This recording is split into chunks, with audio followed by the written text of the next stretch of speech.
All right, guys, today we got a real special guest in the house from that Duck Down family tree. Been putting in work for so many years. I'm talking about the one and only Ruste Juxx. What up? What up? Going Rusty, on, man? How you doing today, man? I'm great, man. I can't complain. Super blessed. I hear you, bro. Thank you so much for your time, man. I want to start at the beginning. So you're originally from Brooklyn, born in Bed-Stuy, moved to Crown Heights at like 4 or 5, right? Yeah. Yep. So did you grow up with any siblings? Yeah, my sister Blaze, Lavon. Yeah, yeah. She passed away 2007, man. Word. Sorry for your loss, man. Yeah. So you were raised primarily by your mom, right? Right. What did your mom do for work? She worked as a barmaid. She was, a bartender, barmaid, and she did that for a lot of years. Got you. Okay. Yeah, my whole growing up. How would you describe yourself as a child? Like, were you like really quiet? Were you social, like into school, sports? Oh yeah, no, I was definitely social, man. I was I was on my class clown shit. I had friends all over, man. I was outside, yeah. And like, what were you into like really early on? Were you into like sports or just school or? Yeah, definitely. I was into sports, man. It was mainly baseball. We used to play softball in the park all the time. I played basketball, but that wasn't really my thing. I played a little bit, but just mainly baseball, man. And football, it's like two-hand touch in the street. Right. Yeah. So in the household, it was just you, your mom, and your sister. Was there a really close dynamic between the three of you guys? Because that's like all you guys had? Yeah, definitely. Yep. Me and my sisters, we it was a 7-year age gap. So but we was still tight, man. Word. And she was your younger sister, right? Yeah. Yep. And you guys had the same parents? No, we had different fathers.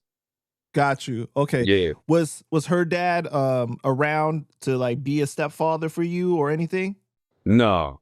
Nope. Okay, so it was just the three of you guys. Yep.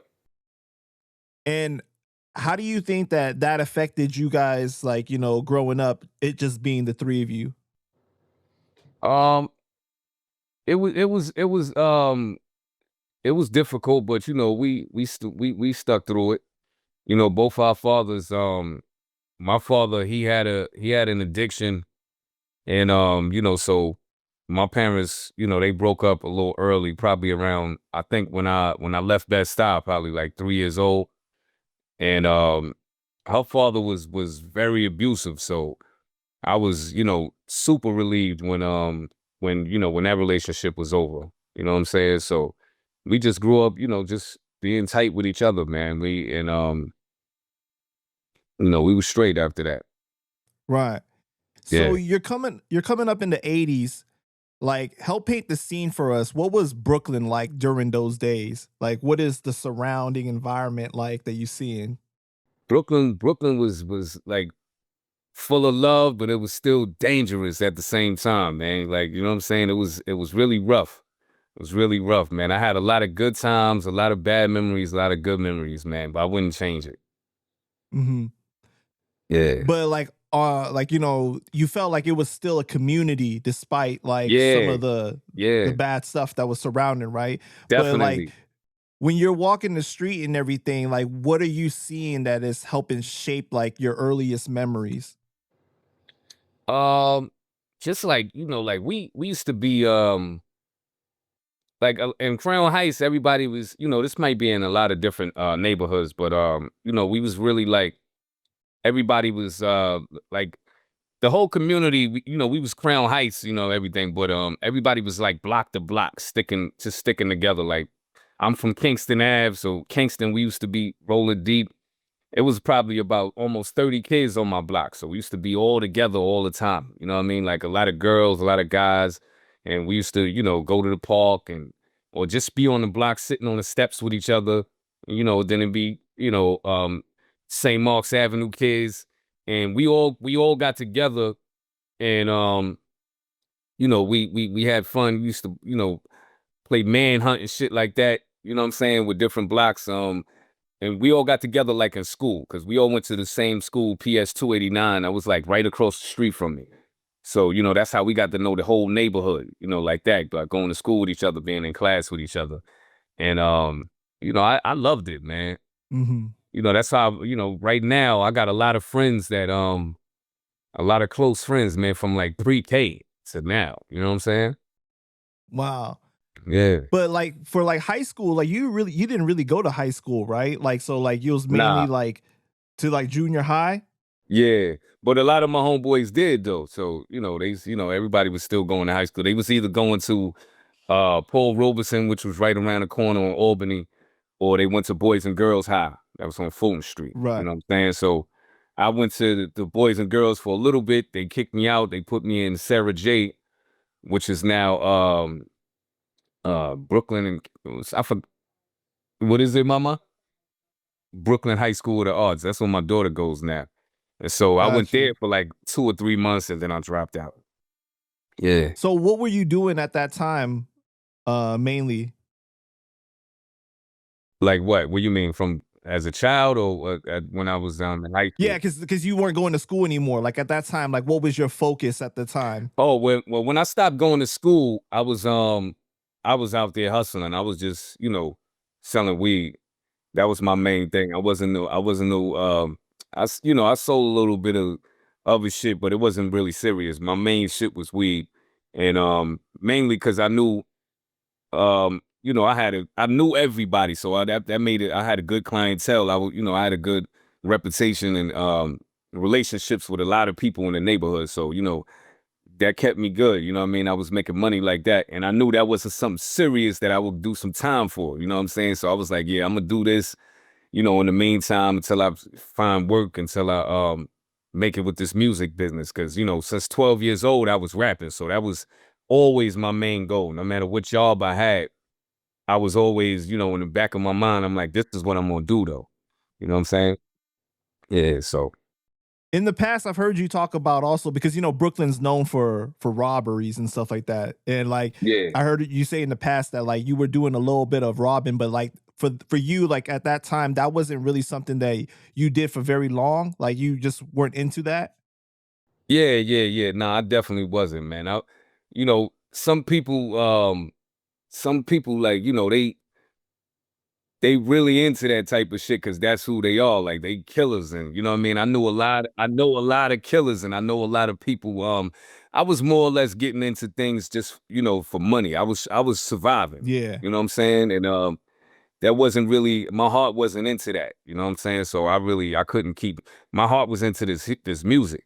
That's what I Right. love I feel doing. you. You know what I mean. So that's what I stuck with. Do you remember the first hip hop song you ever heard? Because your uncle was the one that gave you a tape, right? When you were really young, and Right. it was like recorded songs off the radio. Right. Definitely, man. That's how, I was listening to music at that time, but once I got that tape, that just like blew my mind, man. It was like, and it was just regular, songs off the radio, probably Chuck Chill Out or Red Alert, whatever they was Mhm. playing on they set, you know what I'm saying? And man, I fell in love with hip hop from there. But I wasn't thinking about rapping till down the line, you know what I mean? Because that was early. When he gave me that tape, I probably was like 5 or, 4 or 5.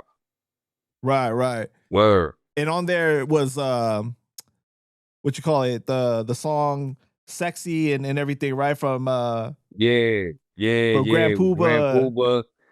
Yeah, Masters of the Ceremony. Right. Yes, that's the Sonic and all of that, man. A bunch of dope records. So what would you say is the song that like changed your life as far as like that made you want to rap? Like, nah, I got to do this now. It wasn't a song that made me want to rap. It was my uncle. Cause he came when he came to live with us, and he had so many composition books with rhymes, and he never recorded, he never put out music.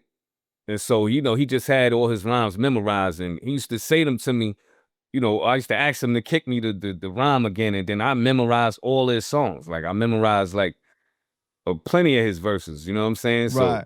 that's what It, made me want to do it. From looking up to my uncle, because we didn't have a male figure in the house, man, and I always looked up to my uncle, man. So and rest in peace to my Uncle Ray, man. That's my uncle right there. I love him. right. Uncle Ray. So Uncle Ray was the one that came to live with you guys after he got out of prison, and that was where he was an incredible MC himself, and that's what Yeah, inspired you, right? definitely, definitely. And the crazy thing was that he went by Rated R, and your like very early rap name was Rated X to play off of that. Yeah, yeah, yeah. Yeah, yeah, yeah. Yeah, man. I was definitely trying to be like my uncle, man. I looked up to him, man. I was definitely trying to do that. So when I told him that name, he was looking at me like, "Oh shit, nephew." Like, all right. Yeah. So would you say rap was like the first element of hip hop that you really got into, or were you into like breakdancing, graffiti, or DJing before? No, no, it was rap. It was definitely rap. It was rap. Yeah, I love the graffiti though. A lot of my homeboys used to get busy all over the Hmm. neighborhood and dancing. And I wasn't a dancer, and I didn't know nobody like well, I knew people that was DJs within my vicinity and shit, but it never drew me to want to do it. You know what I'm saying? So but rapping was just like, yeah, man, that's it. Like I wanted to be, because I was always creative. I was always drawing, or I was always creating something. Even when I had my toys, I used to line them up and set them up in different spots, like and be having a whole cartoon playing out in my head. You know what I mean? I was always creating. Right. When my toy would break, I would put a leg from another toy onto a toy, and you know what I mean? I had a lot of cars, a lot of Hot Wheels, and you know what I'm saying? I was always I had a creative mind, so the rapping was definitely my thing. Before we get into like your first big break and Duck Down and everything, let's talk about how you started to develop as an artist, like the craft. Like during those early days, like were you doing ciphers? Were you doing battles and stuff like that? Like as a teenager? Oh yeah, definitely, man. That was my thing. I used to ride my bike, all over Brooklyn into Brownsville, the Bed-Stuy, East New York, and just riding with my homeboys. We would be going somewhere, or just riding. And anytime I seen a cipher going on, I would jump into that. Or anytime it was a block party, I used to see if I could get on the mic if they had people rhyming, and you know what I mean. So I was doing that, and that's how we was getting our name known. Hmm. Like it was a lot of MCs. It wasn't no internet or nothing like that, so people knew you from word of mouth. I heard about a lot of rappers before I met them. You know what I'm saying? They'd be like, yo, such such get busy. He from Southern, you know what I mean? And they'll say a piece of his rhyme or something like, so that's how you was getting known. So I was always down for that, man. Any big name artists that you remember from back in those days that you rapped with in a cipher or battled or anything? Nah, not big name artists, nah. Okay, so just like people from around the way. Right, right, right. Got you. And were you recording like really early, like on like your songs, like on tapes or anything like that? Yeah, yeah, definitely. I used to go to so many different studios and record songs, man. Like, and one of my beginnings was my next door neighbor, my man Zoe, rest in peace. He had a studio where he had his studio set up. He had the booth in his closet, and that's where I used to record at, man. It was Coffee Shop Productions. Word, Oh, rest in peace, my wow. man Zoe. Yeah, I used to go there. A lot of people. He's from Albany, but he started living next door to me, and he's from Albany Projects, and so a lot of people from the neighborhood knew him. All the rappers, so everybody used to come there and record at his spot, and that's how I started getting to know a lot of the older dudes that was veterans around the way. You know what I'm saying? Because they used to record there too, and yeah, man, that's how I started, man. I probably had like 2, 3 albums with Zoe. Word. Really? By what age would you say? Early, man, early, probably by like 15. Like I was knocking out junk. Damn. Yeah, a long time. So was this under Vic Funks? That's what you were going by before, right? Yeah, that was under Vic Funkster, because I was Vic Funkster for a few years. That was my name for a minute. Yeah. And then so what made you want to change to Ruste Juxxman? Because that's what you had it as before you shortened it, right? Yeah. Well, that's when I started getting into hustling, and I was on the block, and doing a lot of shit, and I wanted to change my name to something harder. And what really made me want to change it was, I remember it was something about the youngsters. They had came out, and I think they was saying like the Illy Philly Funksters, Mm-hmm. and I was like, damn, like I wanted to change my name, so I didn't want to come out with that and it sounded like I was biting that, so I wanted to change it. And that's when one day I was sitting on the steps and I just making up names and I just came up with Ruste Juxx, man. And then I was like, yeah, that's the one. See, this is what I love about the story you just said, because it shows the importance of originality during that time. Like, you couldn't even appear Yeah. to be like biting somebody. Like, you would get clowned for that, you know? Yeah, even though I had the name for years, I still, if I was gonna come out with music, nobody would know. You know what I mean? Like, Like it'll sound like to them like I'm trying to bite. So Yeah, yeah. for sure, man. So your first big break was your manager at the time was Rock's cousin, right? E-Roll? Yeah. My man Errol. Yeah. Errol, yeah. Yeah. And so he's the one that introduced you to Sean Price. Yeah, exactly. So Yep. why did he introduce you to Rock first, or it was just Sean right away? It was Sean. Why Yep. didn't he introduce you to his cousin first? I don't know why exactly why that happened. I never asked him. But I just know he was telling me, he was like, yo, they working on a second album, and I want to introduce you to them. And at first he didn't really tell me that Rock was his cousin. He was just saying like, like that's his people. And I was like, all right, hell yeah, because I was already a big fan of them, man. I was following the whole movement from when it started with Buckshot. You know what I mean? I had the Black Moon Right. tape on a black TDK tape. You know what I mean? I had the bootleg of it. I was in tune, man. So I was a big fan of Boot Camp, man. And so when he brought Sean around, that was a dream come true, and that set it off. And the first time you met him, he pulled up in the whip, right? You rapped for him? Yeah, yep. He got out and we was talking, and then I just started spitting. Wow, wow, wow. And he was like, yo, like, then before you know it, they was having sessions over there. And they had a studio in Queens, so I would go out there and I would go to Brownsville just to be hanging out with them, you know what I mean, and to Cephalo projects. And yeah, man, when I started going to the studio, they was working on the album. So then, that's when I was spitting a lot of the shit that I had, because I had a lot of verses that I ain't even write to beats. So I know how to write it so it'd be, on time, on point and everything. So when I get a beat, I could put it to the beat. You know what I mean? So when they was doing it, they was doing the joint. That's when I met Granddaddy IU, because he produced the title track. Right. Rest in peace, man. He produced the title track, Magnum Force. And when he was like, yeah, Sean told me I could get on that shit, I just bodied it, man. Word. What was your first like impression of Sean and of Rock when you met them? I mean, they was just like how they was in the videos and in the songs and the music. You know what I mean? Like that wasn't a persona. You know what I mean? That was really them. You know what I mean? And Sean was just hilarious, man. And at the time, Rock was more serious. Like, me and Rock is tight like a motherfucker right now. But Rock was he wasn't too like inviting. You know what I mean? Like, he was more, yeah. And but we was Sean always came good, across man, more with like the everybody. bigger brother early, Right, right? right. Yep, Yeah. yep. So at that time was there like a little more territorial, like, like, oh, they from Brownsville, like we don't rock with Crown Heights as much, or like other parts of Brooklyn, or was it like No, just all united still? it was never like that. We was on our Brooklyn shit. That's it. It wasn't never, Brooklyn, we definitely not like that. We don't be like, I don't fuck with them niggas from Bed-Stuy. Like, it wasn't never like that. It might be a different block we had problems with, but it never was different parts of Brooklyn that we didn't like. It was never like Got that. you. So yeah, so you appear on Heltah Skeltah's Magnum Force album in 1998, and you appear on the songs Magnum Force and Gangs All Here. Yeah. Now, how did what was that like? Because especially for Gangs All Here, I mean, like that song is so crazy, the amount of MCs that's on there, and it's like a Yeah. 9-minute song, right? Mm-hmm. That's Yeah. crazy. Yeah, that was a crazy joint, man. Everybody was in the studio that night, and I mean everybody.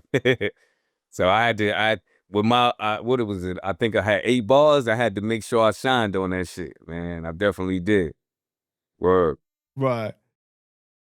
And what was that feeling like now that like, you know, you're hanging out with these guys that, you know, got a pretty big name, right? And you making a name for yourself. Like what was the feeling like? How are you processing that?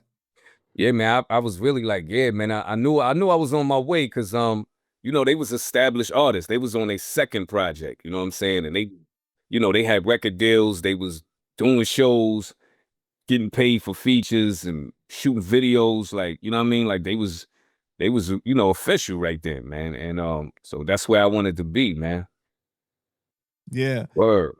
And then the next year in 1999, you appeared on the song Lessons to Learn off of the Representatives album, right? Angels Yeah, of that's my Death. brothers right there.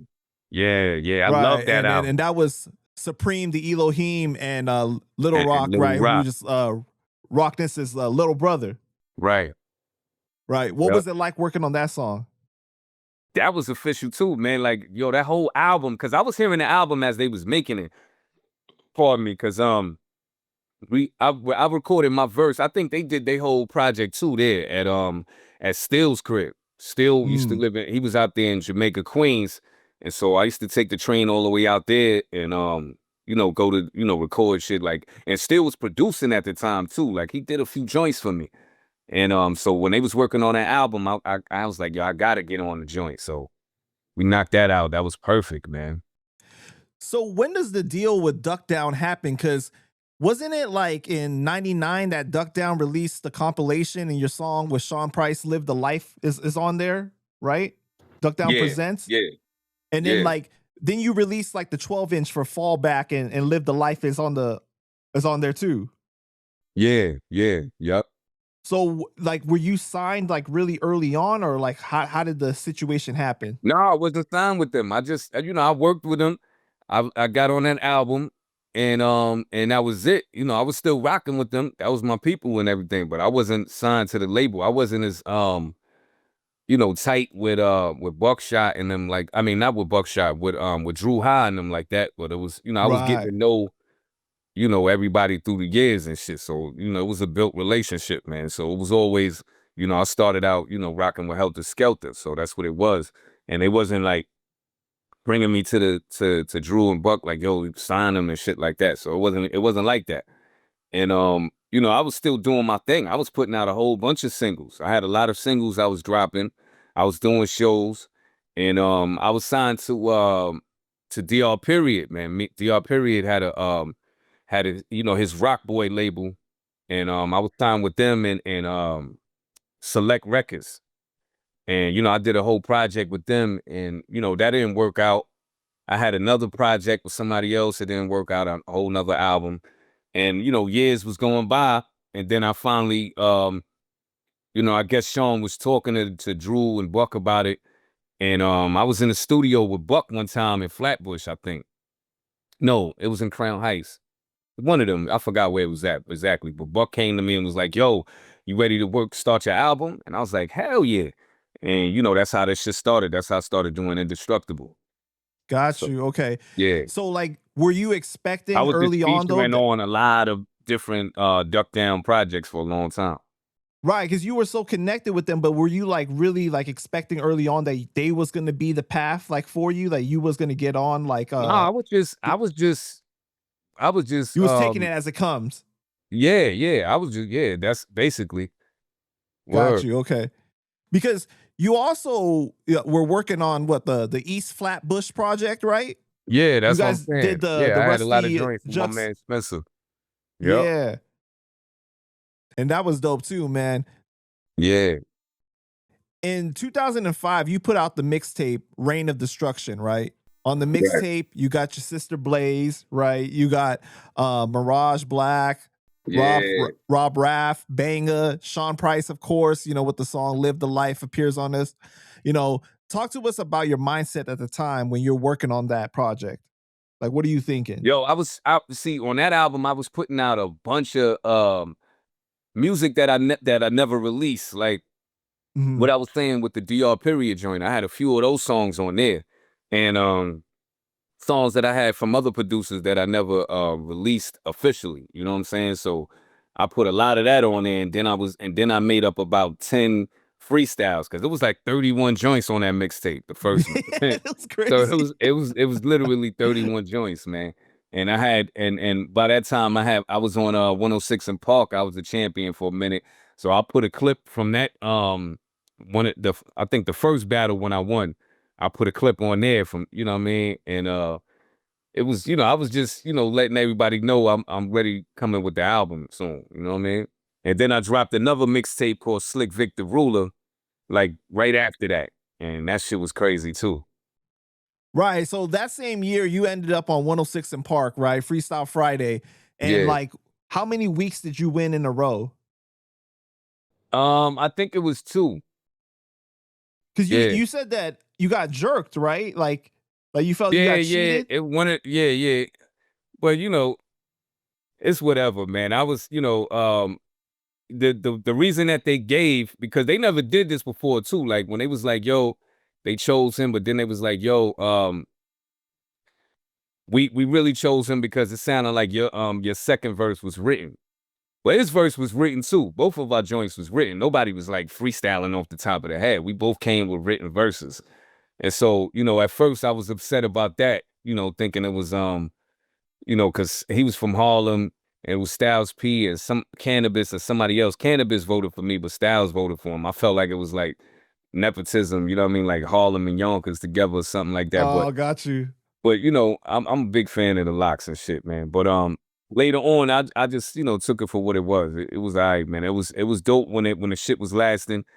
106 is a big fucking platform, so it was played Friday, Saturday morning, Monday. You know what I mean? Like, so everybody was knowing me from that shit. Even though I lost, I still won. You know what I mean? Yeah, for sure. And you're right, man. A lot of people that went on 106, they were not freestyling. So that's crazy Nah, that that was held against I you. mean, unless you really a dope freestyle rapper, don't try it. Cause why would Right. you? You know what I mean? Cause people coming with punchlines to tear you up. So if you know what I mean, it don't make no sense for you to just go up there and just be freestyling and if you wasn't a freestyle rapper that was known for battling and cracking on anybody, you know what I mean? Like talking about their sneakers to their hat to their clothes, and if you ain't nice with that, don't do it. Right. Word. If you ain't a supernatural or Craig G, you know what I'm saying? Like, I wouldn't advise that. I don't think that people were really freestyling since like Poster Boy and Jin pretty much during that Right, time, right. on Everybody Freestyle can't do Friday. that. Yeah, everybody can't do that. Yeah. That's crazy, man. But so for that experience, right? Like you got on 106 because one of your peoples knew somebody at BET, right? Yeah, my man Prince, man. Yeah, definitely. He from the camp too with boot camp, man. That's Right. Buckshot, one of Buckshot main man. My brother Prince. He just was like, yo, matter of fact, he brought me up there to do a song, to perform a song in between the commercial breaks one time. And then the dude, he introduced me to Terrence, who's not Terrence and Roxy, it's another guy named Terrence. And he was like, yo, somebody just won 7 weeks. You want to come up next week and battle? And I was like, hell yeah. And that's how that shit happened. Because by the time that you were on there, AJ and Free was still on it, right? It Yeah. wasn't Terrence Yeah, and that was Roxy yet. AJ and Free. Because I Yep. was talking to Poison Pen last night about this, right? And I was like, it's kind of a shame, bro, because that they don't have the footage out there like that of I mean, like I know you have like the little clip that you put up of you battling, but not like the Yeah, full yeah. thing. They had I got a lot of people that recorded it though, so it's still up there. Yeah, Yeah, I posted it last year. yeah. Yeah. But it's just of your verse, right? No, I just posted my verse. I ain't put the whole, yeah. Yeah, but I feel like I couldn't really find a lot of information. Like I feel like about your time on BET, you know what I mean? Because like I Yeah. feel like when people interview you, they don't really talk about that aspect of your career. Like they don't cover like those Yeah. notes right there. Yeah, I wish I had a clearer version of that, man. Like the whole show. You know what I'm saying? Like the whole show, that whole episode. That'll be dope. Do you feel like Freestyle Friday, because a lot of people were able to capitalize off of it, right? Some Mhm. people you thought what was going to capitalize ended up not capitalizing. Do you feel like that really helped propel your career? Nah, I didn't. But it got me in a lot of notoriety. Like a lot of people knew me from that. Like, you know, I'm still getting years later, people be like, yo, I remember my first time seeing you was on 106, like that. But it didn't help propel my career because I just kept doing what I was doing. And, you know, that's what helped me do my thing. Cause I didn't never get anything from it. Like, you know, nobody approached me and I ain't make no money off it or no moves was made, you know, from the 106 shit. So Right. yeah. So in 2007, as you mentioned earlier, your sister passed away from lupus, right? First, I Right. want to say sorry for your loss, bro. And Yeah. she was an artist Appreciate it. herself. She was featured on your mixtapes and everything like that. You guys were really close. Yeah. Um, how did her death impact you? Because she didn't get to see you get the success that you did later on in life with your individual projects coming out and everything, you know? Yeah. I mean, that was one of the that's one of the worst things that ever happened to me, man. Like me and my sister, like it was just me and her, you know what I'm saying? So that shit hurt me. That shit hurt me bad, man. Like more than anything. And I lost a lot of friends, a lot of family, man. And I really speak about it because that was that at that time, man. Like I was mourning for like 3, 4 years straight. You know what I'm saying? Like I was, it was dark, man. My mom's, you know, she's that's all she talks about to this day. And that hurt my mom's deep.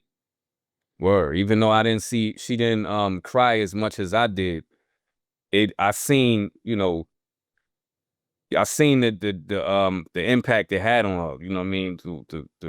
The way she was functioning after that, you know what I'm Right. saying? So yeah, that shit was serious. She was only 21, you know what I'm Right. saying? So that's too young. Too young, bro. And lupus is such a terrible thing because there's like days where like you'll be feeling normal and then out of nowhere you get like this We kind of being pain. attack, you know what I'm Yeah. saying? And it's just like it's crazy how that happens, but you know, Yeah, I'm glad my niece is here, man. My niece Jania, she's doing really good, man. I'm proud of her. You know what I'm right. saying? And she looks just like my sister. You know what I mean? She has her father's complexion, but you know, she looks like him too, but like she really like the spitting image of my sister, man. So I find myself staring at her a lot, like, damn, man. I be, you know, when I see her sometimes, I can't help but to think about my sister. Word. That's beautiful, man. Yeah, but that for you at that time must have been just so difficult because you're like on the cusp of your career really taking off. You know what I'm saying? Yeah, because she passed in '07. I was on tour with Sean. We was on tour with Jedi Mind Tricks, Vinnie Paz and them. And Oh I shit. think I was in she was in the hospital. Already knew that it was coming soon, but because they told us she had 6 months to live, something like that. So, you know, when I was out there, I was still thinking, you know, I'm gonna get back and see her again.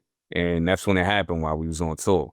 I remember that shit. Mhm. And then you know, Drew and them got me a flight back like the next day. So I performed that night and I think we was in Boulder, Colorado. And that shit fucked me up, man. And you know, the next day they sent me back. Word, Yeah, man, I'm sorry for your loss, bro. Rest in peace to your sister.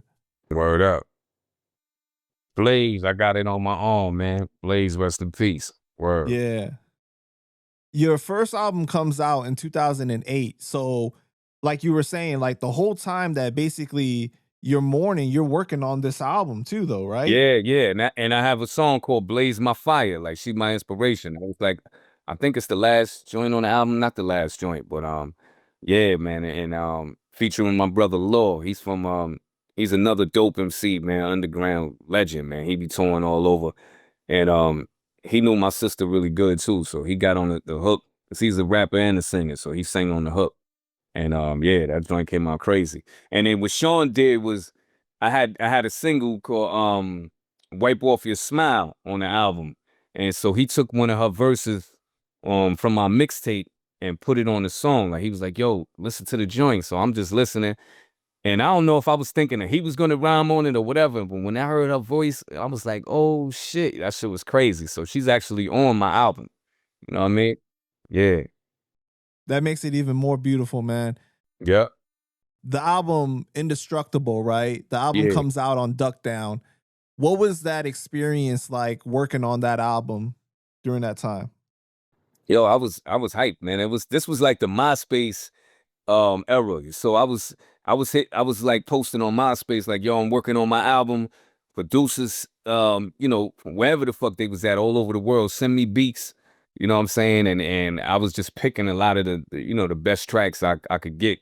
And so I was really trying to show my versatility on this album. Like, because at that time I had a lot of hardcore, you know, verses, and you know, I was known for that. So I wanted to make sure everybody knew that I was a true MC and I could basically rhyme about anything. So you know what I'm saying? Anything I've been through or something I read about, you know what I'm saying? So that's what I did, man. And that album is just like it's deep, man. It's a bunch of different records. Nothing is the same, you know what I mean?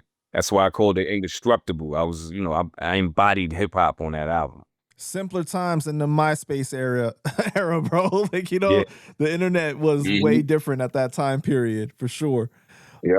But the album was executive produced by Buckshot, Drew Hall, and Sean Price, right?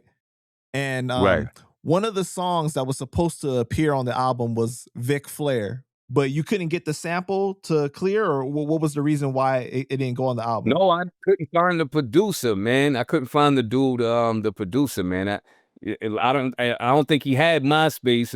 It wasn't no way to contact him. Like if you lost somebody's number, you just out of contact with him until they find you or something. You know what I mean? So I Wait, couldn't how did you find him. meet him in the first place? Because he came over to your crib, I right? forgot. Yeah, he came to my crib before and played me a bunch of beats, man. And one of them was like a Castlevania, you know, the video game beat in, but I Right. picked the Ric Flair one, which was the sample from Scooby-Doo. And Mhm. yeah, man, I did the video and everything. I never, to this day, I never seen him. I never seen him again. So I don't know why. Oh shit! So To even this when the day. song came out and was I like would have real been put the popular, song, I would have been put it out. It's never on anything, but I performed that song literally all over the world. That song don't leave my set. Like that's one of my that's always a song I do for years. yeah, it's Word. one of your most popular, and you're arguably the first rapper to talk about Ric Flair Right. in a way, or like put him up. You know Yeah. what I'm saying? That's crazy, man. So even with the song becoming successful, you've never heard from him again. Yeah, nah. That was Wow, it. man. Did you grow up a wrestling fan? Definitely. That's what I mean, shit. That's all I used to do, man. Like all my homeboys we was wrestling fans and comic book fans. So, you know what I mean? It was definitely all of the WWF.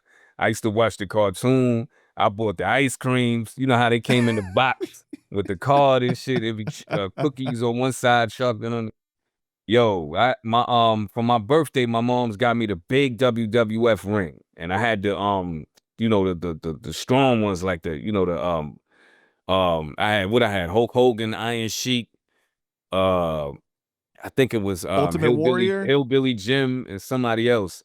And Uh-huh. then my aunt got me the AWA wrestling ring. You remember AWA? Right. What no, what's it? AWA? Yeah, it was AWA. And then I had a bunch of those, the Road Warriors. You know, I had a few wrestlers, man. Word. That's dope, man. It was the steel cage one. It was the steel cage match. That's even Word. better. The steel Yeah. cage joint. Damn. So, with your first major appearance being in 1998, right? And then your album coming out about 10 years later, a lot of people were wondering like what was taking so long, but it was like you said earlier, it was like the contracts, this situation not Yeah, working. I was just working on I was working on a lot of shit. I never stopped. Right. It was just that I wasn't it was nothing that was coming out officially. You know what I'm saying? Like how I was on the Heltah Skeltah album. So, you know, but I was always working. Well, I did put out a songs officially, but they just didn't hear about it. I had songs, I have records, 12-inch singles, vinyls, and they would be in stores. Like I had them in Beach Street. That was a big record store down in Brooklyn, downtown Brooklyn. Like I had different records, but you know, some people just didn't hear about it. Yeah, so I was always putting out music. And then the Prelude mixtape, that was like a bonus disc when people bought your album Indestructible off of Sandbox Automatic. Is that right? No, I think you mean what's the I think I did a prelude like for the execution on my second album. Oh, okay. Yeah, Okay. like I did because Marco Polo had put out his album Port Authority, and I did a freestyle to almost all of the Port Authority beats. And then we did a video for each one, and we was dropping it. We dropped them. I did 13. So it was like 13 weeks leading up to the album. You know what I'm saying? So every week it was Right. another freestyle, another video, another video. So we did that. Look at you, man. That's innovation right there. You was ahead of your time when you was Yeah, doing that, because that's like yeah. what people recommend now as like a rollout pretty much, That you know? marketed, that was a good marketing plan, man. Yeah. We Right, for definitely sure. yeah, I think that was Marco's idea too. So we definitely did that thing, man. So in 2010, you and Marco Polo, you guys do the joint project called The Execution. How Yeah. did you guys come up with the idea to do a joint project? Well, I went to the studio to get on I think he was working on Port Authority Part 2, or he was, you know, he was Mhm. just working on another album. And I came through to the crib to this when he was in Brooklyn. I came through to lay my verse, and then he gave me like a CD full of beats, and I wrote songs to all of them. I think he gave me like 8 beats or something like that. And yeah, so when I came back, I recorded all of those, and we was like, we might as well finish doing a whole album, you know what I mean? And that's how we did it. We recorded the whole album right at his crib. And then on the project, you guys have DJ Revolution, Freddie Yeah, Fox, Rock, Sean Price, Black Moon. What was like yeah. the chemistry like working with Marco? Yo, it was super dope, man. Marco was easy. Very easy to work with, man. And he's a perfectionist too. You know what I'm saying? He's not just a producer. He really put that project together.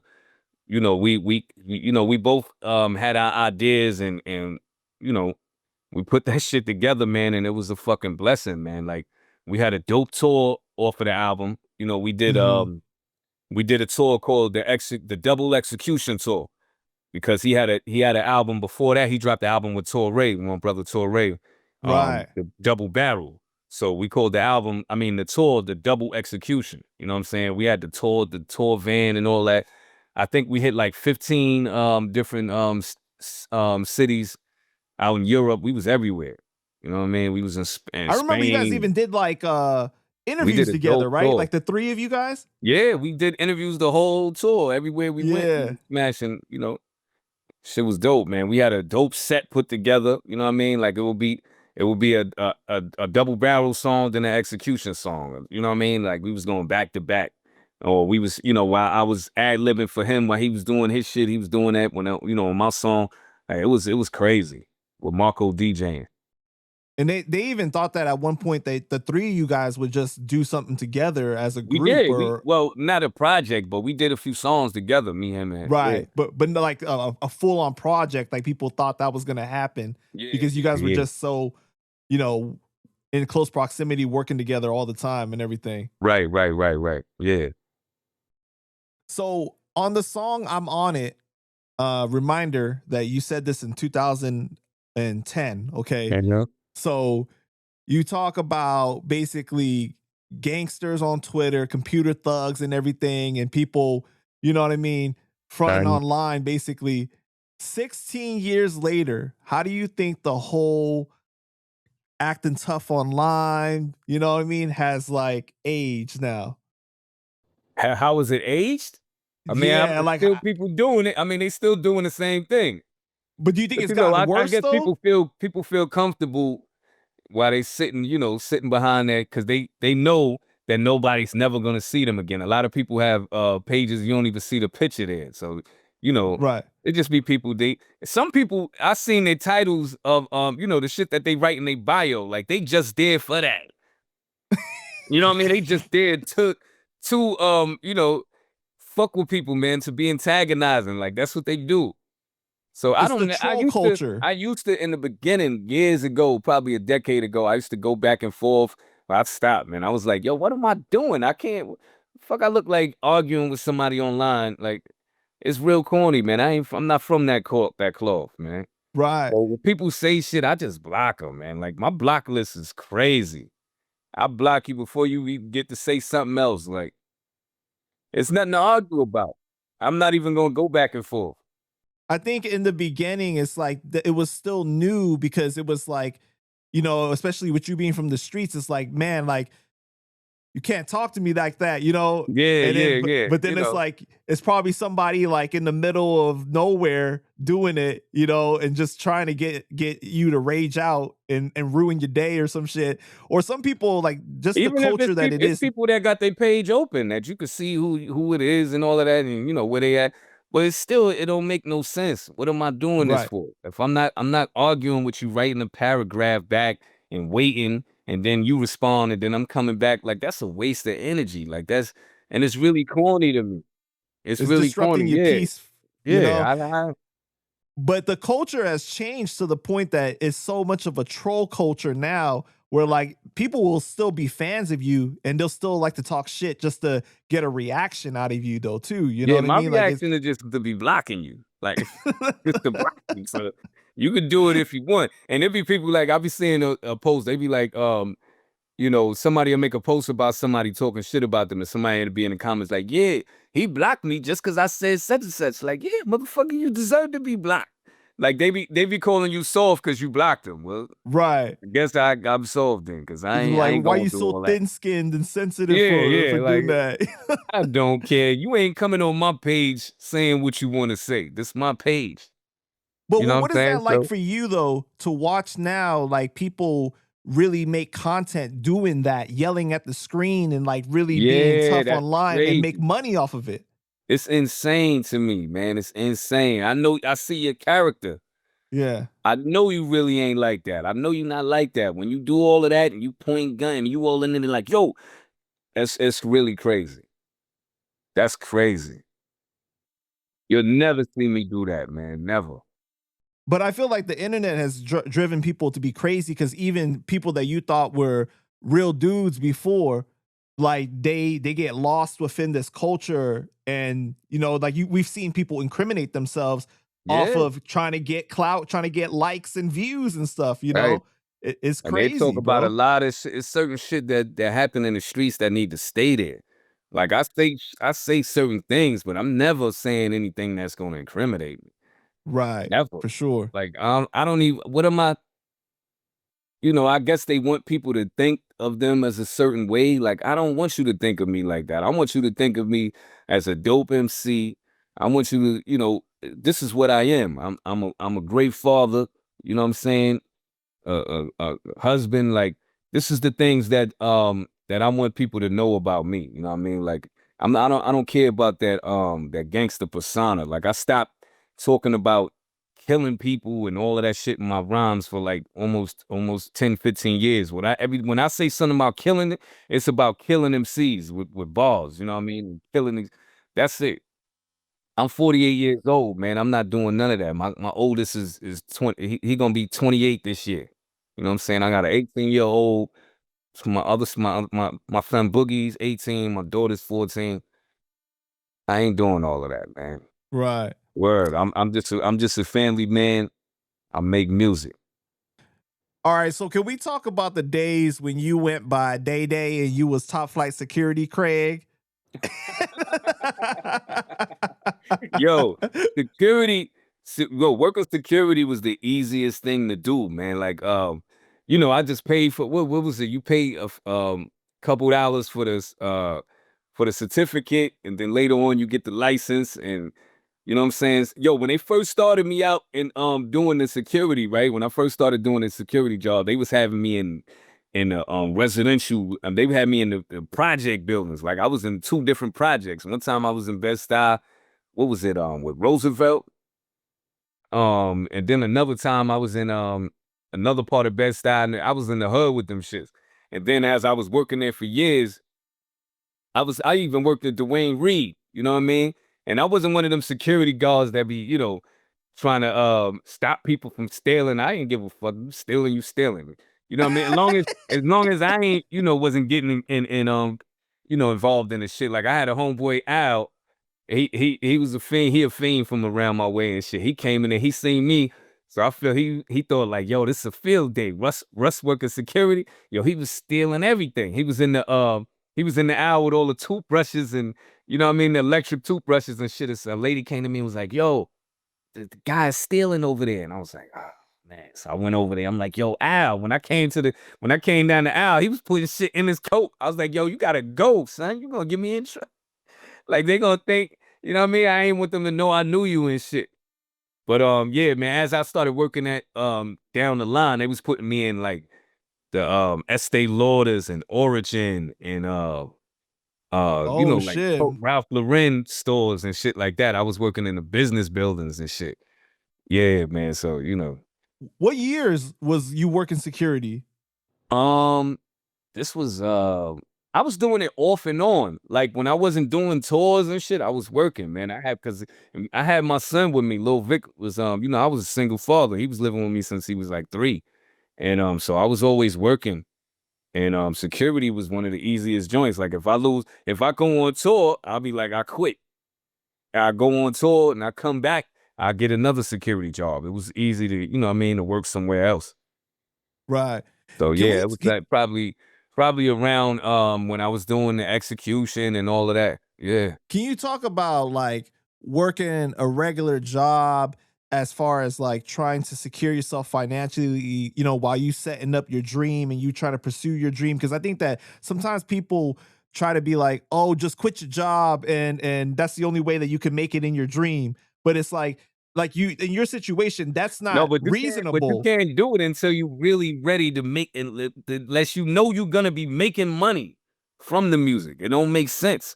Or you just gonna be sitting Especially if there you're a broke. father or like, you know, you got responsibilities like Right. that. I Like mean, you if you could do it, you could do it if you want to. You know what I'm saying? But to be you know, I had responsibilities like you're saying. Like I couldn't just do that, man. My son got to eat every day. I had to eat every day. We got to wash clothes. It's a whole bunch of shit that need to happen, you know what I mean? And right. at that time I was paying for my videos or just anything. You got to pay you, and when you appear places, you got to have a new outfit. You got to, you know what I mean? Shit got to be Yeah, straight. you got to keep up You can't just be a appearances. bum and be like, "I'ma just soon as I make it, then I got money." So, but I was glad when I was able to do it though. The last time I quit a job, I was doing like messaging. Like, you know, they was going to different my man Petro had got me that job and I was a messenger in Manhattan. And after I quit that job, that was it.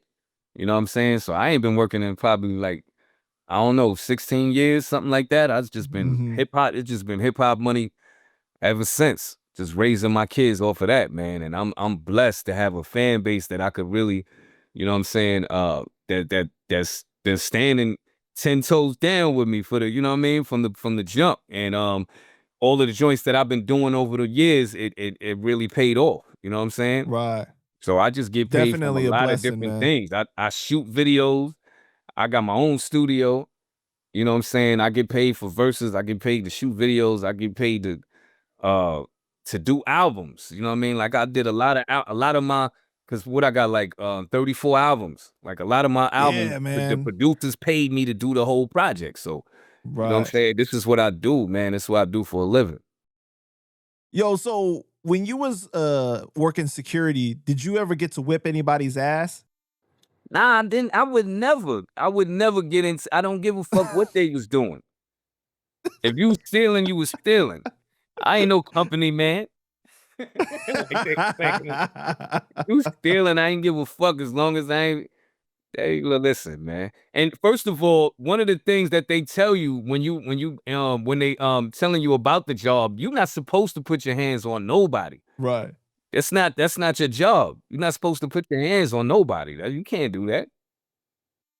You can't grab nobody. The most you could do is say, "Yo, like, don't steal, put that down or whatever." People when you see videos of people doing that, they going above and beyond. They not even getting paid for that. That's their ego. They bugging. They bugging. I come from yo, listen, my neighborhood was robbing. Like, what I look like going trying to stop somebody from stealing? Like, I understand. The fuck? And I was working in buildings anyway. When I started working in Estee Lauder and shit like that, I remember I tell you when I first started, I was working at Dwayne Reed. That's the only store, like a department store I was working in. So other than that, I was working in project buildings. You know what I'm saying? Right. Like, it's nothing to steal.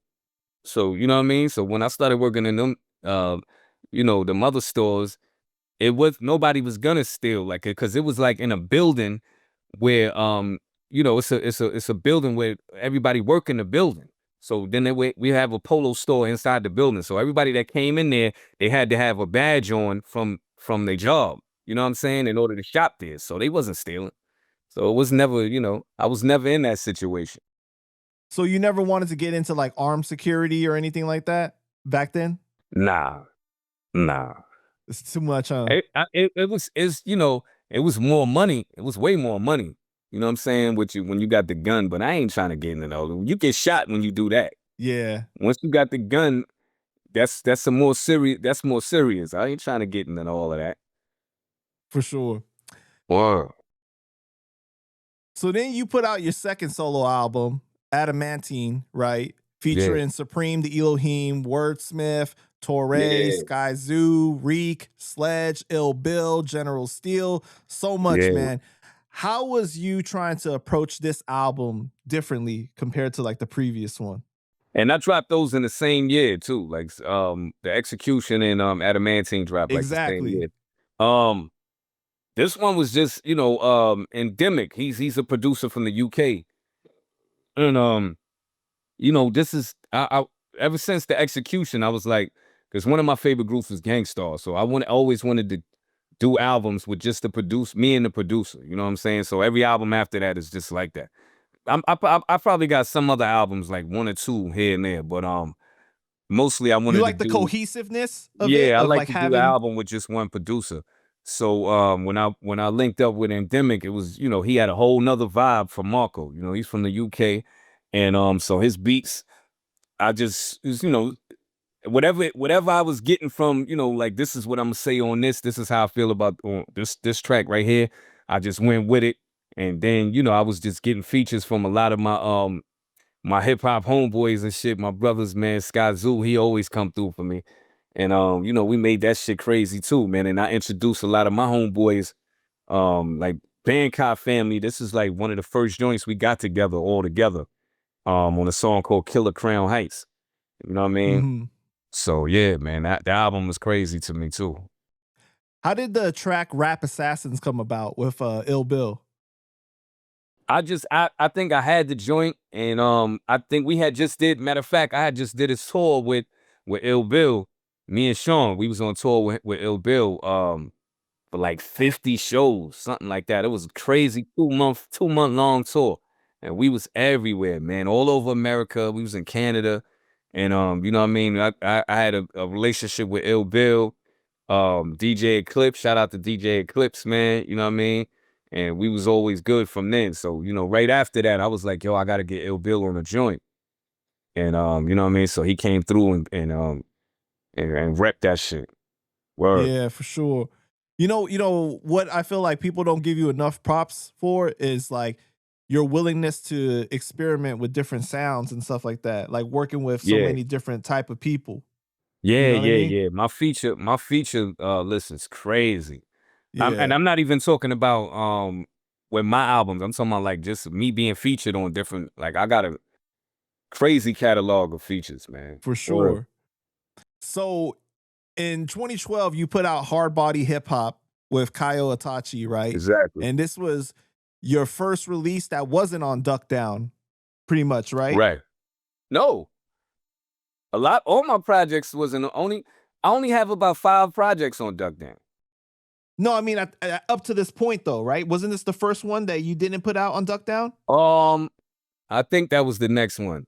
Yeah, I think that was the next one. Because that was 2012. Yeah. Yeah. Yeah, yeah, yeah, yeah, yeah. So why did you decide to not put this one on Duck Down? Because Kaio had his own label. Oh, right. That's Shinigami Records. He had his own label already. Yeah. and how did you guys link up? Kyle hit me up. He told me, I didn't even remember this, but he had hit me up years before when he was rapping.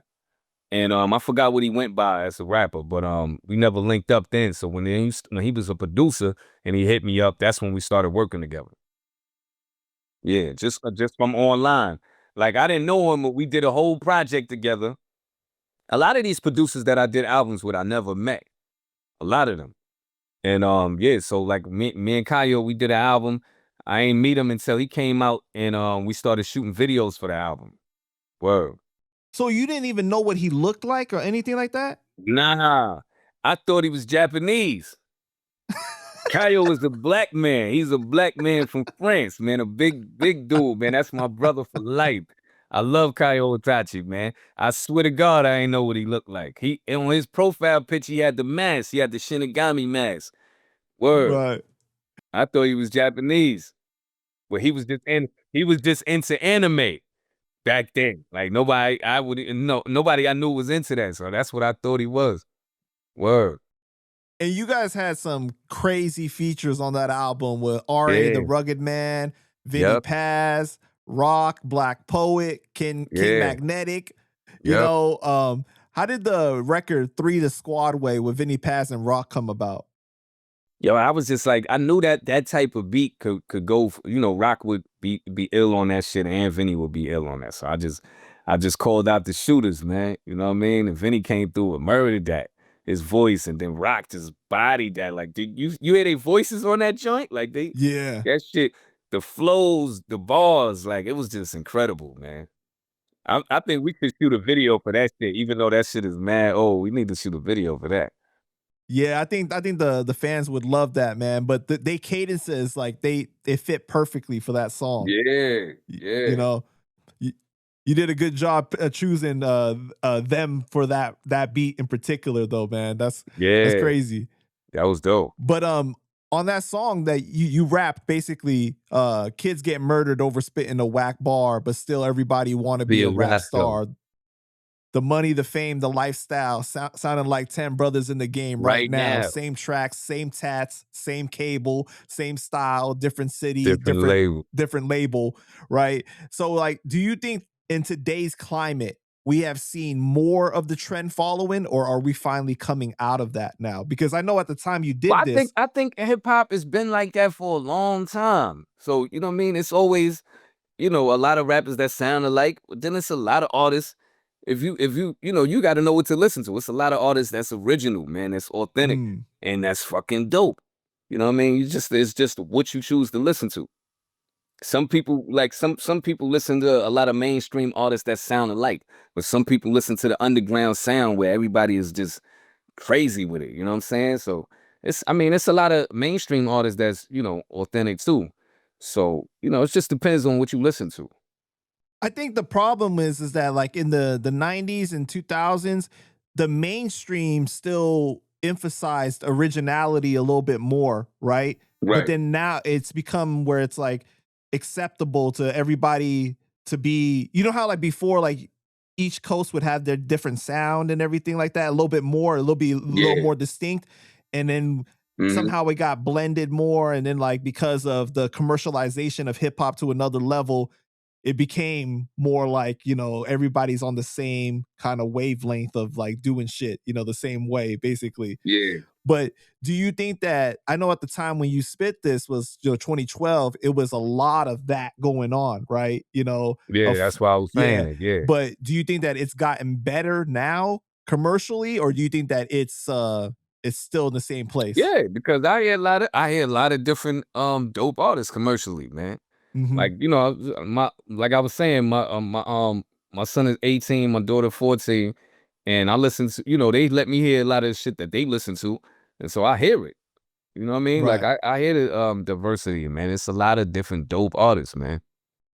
And your son, I'm not sure if it's your first or your second son, but he's a big fan of West Coast hip hop, right? Yeah, that's Vic. That's my oldest son. Yeah. So that's dope, man, for sure. Yep. So that same year, 2012, man. Sheesh, what a year for you, bro. You put Yeah, out another project with Vic, yeah. Victorious Impervious Champion. right, with the Word. archetype. You got Yeah. some major collabs on that project with Terminology, Copyright. Shout out to my brother Copyright. Already Rugged Man again. Yep. RA again, Yep. Planet Asia, Sadat X, Ill Bill again, Steel. Now, My brother's Gangsta Rap Martyr. Word, still. what was that like working on this project? And Craig G. Yo, man, that was a dope fucking project, man. We started out, we was doing I think we was doing like 1 or 2 singles when we was planning on getting it licensed and you know, getting it on different shit like TV shows, video games like that, even though we still did that. Excuse me. But that's what started it. And you know, and it was like, you know, I wasn't cursing on the song, so it could, be able to get on a lot of shit like that. So then I was like, yo, I'm gonna just do the whole album like that. So I didn't curse on nothing, man. It was just that shit was just straight MCing officially, man. Like, and I had everybody else that featured on it not curse on the shit too. I mean, a certain artist was like, yo, you don't want me to curse? Like, I remember Ill Bill sent me a verse. I told him, and he still cursed, but we took it out. But you wouldn't be able to tell and shit. And but yeah, man, when that album came out, it's so fucking dope, man. And I didn't really push the fact that I wasn't cursing on the album. And I just was like letting, people they just gravitated to that shit, man, no matter what. Like it sound like somebody, I remember I told somebody and they was like, you sure? Like they could have sworn I cursed, like, cause there's a lot of hard joints on there, man. So Right. but I mean, but it's easy to do, man. That's how I started rhyming. When I first started rhyming, I wasn't cursing. You know what I mean? I was young. I was real young. So I couldn't have curses all in my shit. You know what I'm saying? So I just took it back. You were so That's a ferocious with classic it. album right there, man. Classic. You were so ferocious with it that people could have swore they heard you curse on the record even though you didn't. Yeah, you could play that record in front of grandma, everybody in the family. Word. Right. But so like in the beginning, did it just happen by chance that you weren't cussing on the record and you was like, you noticed it and then you were like, yo, let me just. No, that's what I'm saying. When we was first started doing the first 2 joints, we was doing it to get it put on a license it and get it put on movies or TV shows Oh, or right, video right. games. So that's why I started it like that. And then, for like the first 2 singles. And then I was like, I'm gonna just do the whole album like that. And it was Got you. perfect. Okay. Yeah. And did you ended up getting anything licensed for any video games or any movies for that album? Yeah. Like Champion was on a lot of ESPN commercials for baseball, football, um, basketball. Like I got a lot of different slots on a lot of shows, man. A lot of shit, man. It's been on Netflix. I got songs on Power. Just a lot of shit, man. Damn, man, them checks must have Yeah, been like nice too, huh? I got joints. I got songs that's not from that album, but with the same publishers. With my man Adam for what is it? Perfect Time Publishing. I got joints that wrestlers, that was their theme song to come out with. Like what's Carmelo Hayes? Mm-hmm. Wrestler, I think he the champion right now. Black wrestler. Yeah, man, that was his theme music when he came out. And another wrestler, a Spanish dude, I forgot his name, man. But that was my song was a wrestler's song. Like, you know what I mean? Like, damn, I'ma do it, something do it, another do it better. Some shit. I forgot how the joint was, man. When I heard that, I was like, yo, this is his theme music to come out with. Crazy. That was his entrance music, man. And being a big wrestling fan, that shit was crazy to me, man. I was like, yo, That's a that's full dope. circle moment for you right there, Yeah, bro. he's on WWE on Next. Right. You know what I mean? So that was some good money. Word. Yeah. So how was what did it feel like for you to get the other songs from that album like licensed on like all the TV shows, the movies and stuff like that? Like what was your reaction during that time? That was beautiful, man. I was just like, yo, I'm blessed, man. I was glad I was able to, get this type of shit done, man. It was just progression. You know what I'm saying? Because we got to remember, this is as an yeah, independent artist. yeah, So like you doing this yeah, independently is a big deal.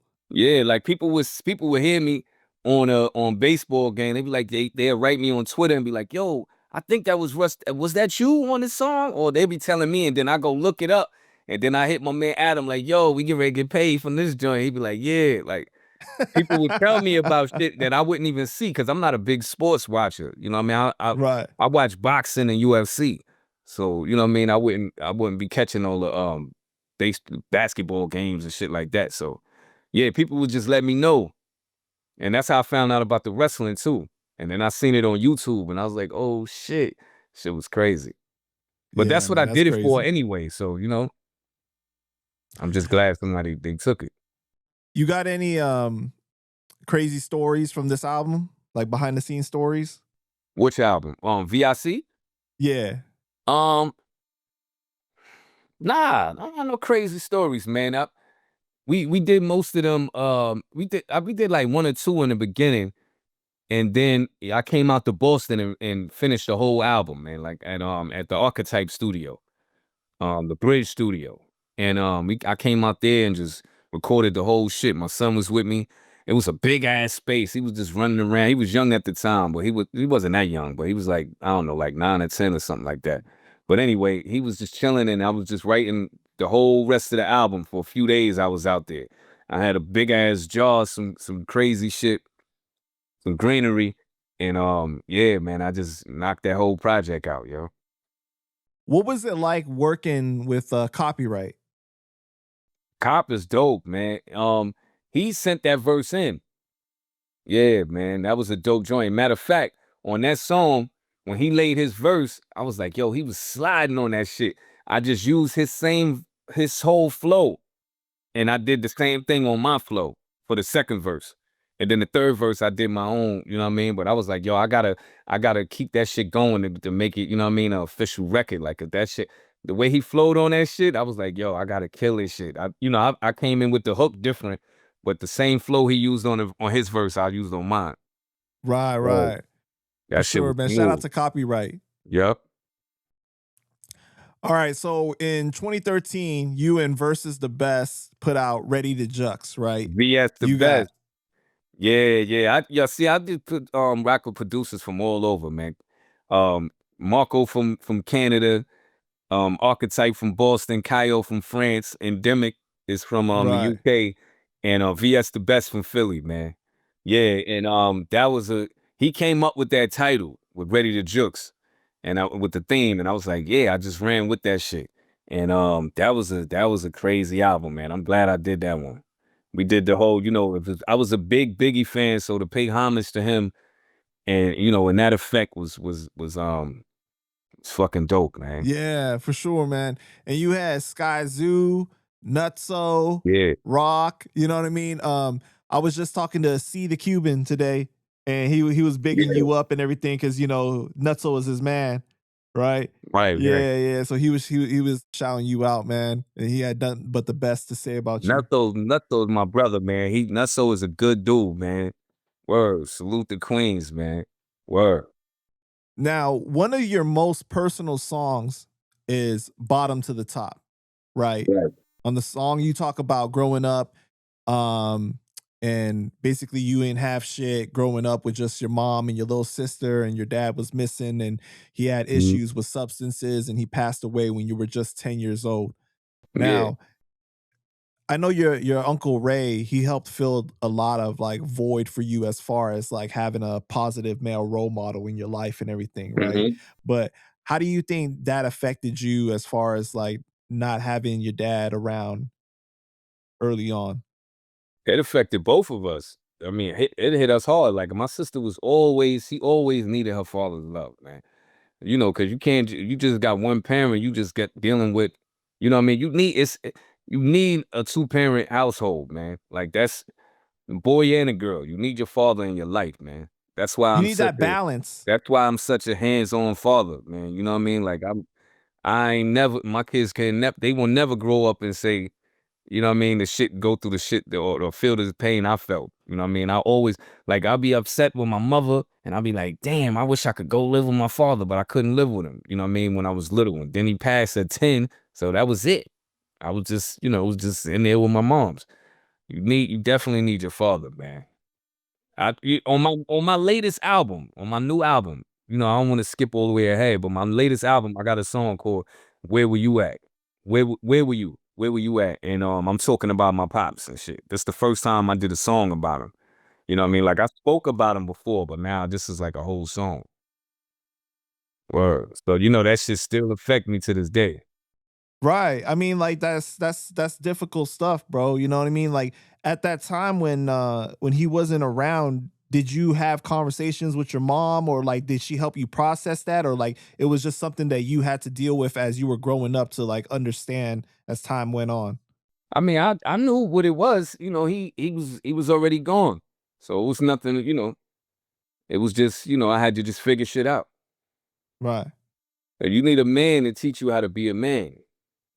Word. Yeah, I mean, I think that, shout out to all the single moms out there. Shout out to your mom and everything. And they do their Yeah. best to try to make up for it. But at the end of the Yeah, but day, they can only do from what they could do from as a woman. But right, exactly. a man gotta really teach you, you know what I mean, how to be a man. You know what I'm saying? It's a lot of different shit, you'll learn. If you got a good father, you know what I mean? Cause you can have a father in your life when he be bullshit, he ain't no real man. So, you know what I mean? He still can't teach you. But if you got a good father, you know what I mean, that shit'll help you out in life, man, like forever. You straight. A lot of the mistakes you made, you wouldn't have made them. You know what I mean? So, what made you decide on the new album to finally make a song like that about him? But it was the beat, man. A lot of them beats, they speak to me. I'm like, yo, this is what I need to talk about, man. So, and this album, I wanted, a lot of albums I might do it all the way hardcore. Some albums I do just like how I did Indestructible or VIC, where it be just a whole bunch of different concepts. And this was a bunch of concepts on this album. So, shout out to Wounded Buffalo Beast, man. Word. And how would you sum up that song? Just talking about like, where was he? Like why he wasn't there? Like why he couldn't be more, or what? Yeah, I was speaking about all of that, man. I'm trying to think of the line when I was like, I grew up with my mother alone, but where was you at? Pick me up on the weekends, you couldn't do that? Like I was just saying a lot of different shit. Like I was like, I remember that one time you took me to the movies. I remember that one time I was like, I remember that one time you took me to the movies. It was something, you never knew what it meant to me. You know what I mean? Like that was like I was growing up. I mean, when he was there, I remember one time getting ready to go see him, and I was like, damn, what am I gonna call him? Am I gonna say daddy or father? Like, he wasn't around. You know what I mean? I didn't even know what to call him. Right. You know what I mean? I didn't, in the song I was talking about, I forgot how his voice sound. You know what I mean? Like, even when he was there, it was like far in between. So, you know what I mean? That shit is just crazy. It's crazy because like what you're talking about, like with that line when you say that you didn't know what it meant to me, it's like that inner child in you still saying that, like Yeah, I was like, I was so excited. You never knew what it meant to me. Like that shit was right. crazy. I remember one time he brought me a toy, and he was telling me it was a Castle Grayskull, and that was one of the illest shits. Like the whole Castle Grayskull, it was big as a motherfucker. It had the mouth was the jaw bridge. You know what I mean? Like you open it and shit, and you could open the whole castle, and it got a bunch of like booby trap shits, a whole bunch of shit. And he was telling me, he like, yo, I was telling him that I wanted the He-Man, and he was like, "Yo, you want the He-Man, the action figure, or you want the Castle Grayskull with the action figure in it?" So I was like, "Yeah." And when I got this shit, it was just the Castle Grayskull. It wasn't no action figures in it. And I was like, "Yo." But then later on, I got the He-Man. I forgot I think my mom's got me the one where you put the caps in his back, like for the cap gun, and he turned around, pow, like he be smoking and shit. I was like, "Yo, this shit ill." And I had like the Skeletor with the dent chest, like when you punch him in the chest, it dent up. Right. So yeah, man, but yeah, man, shit was just unfortunate, man. But the beautiful thing is that it taught you the kind of father you needed to be, though. Oh You yeah, know what I yeah. mean? Nah, I'm always there for my kids, man. Any kind of way they already know they could depend on me for anything. For sure. Talk to me about whatever.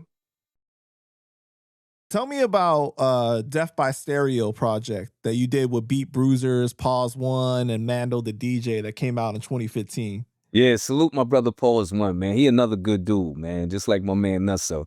Pause One is super official, man. We did that project.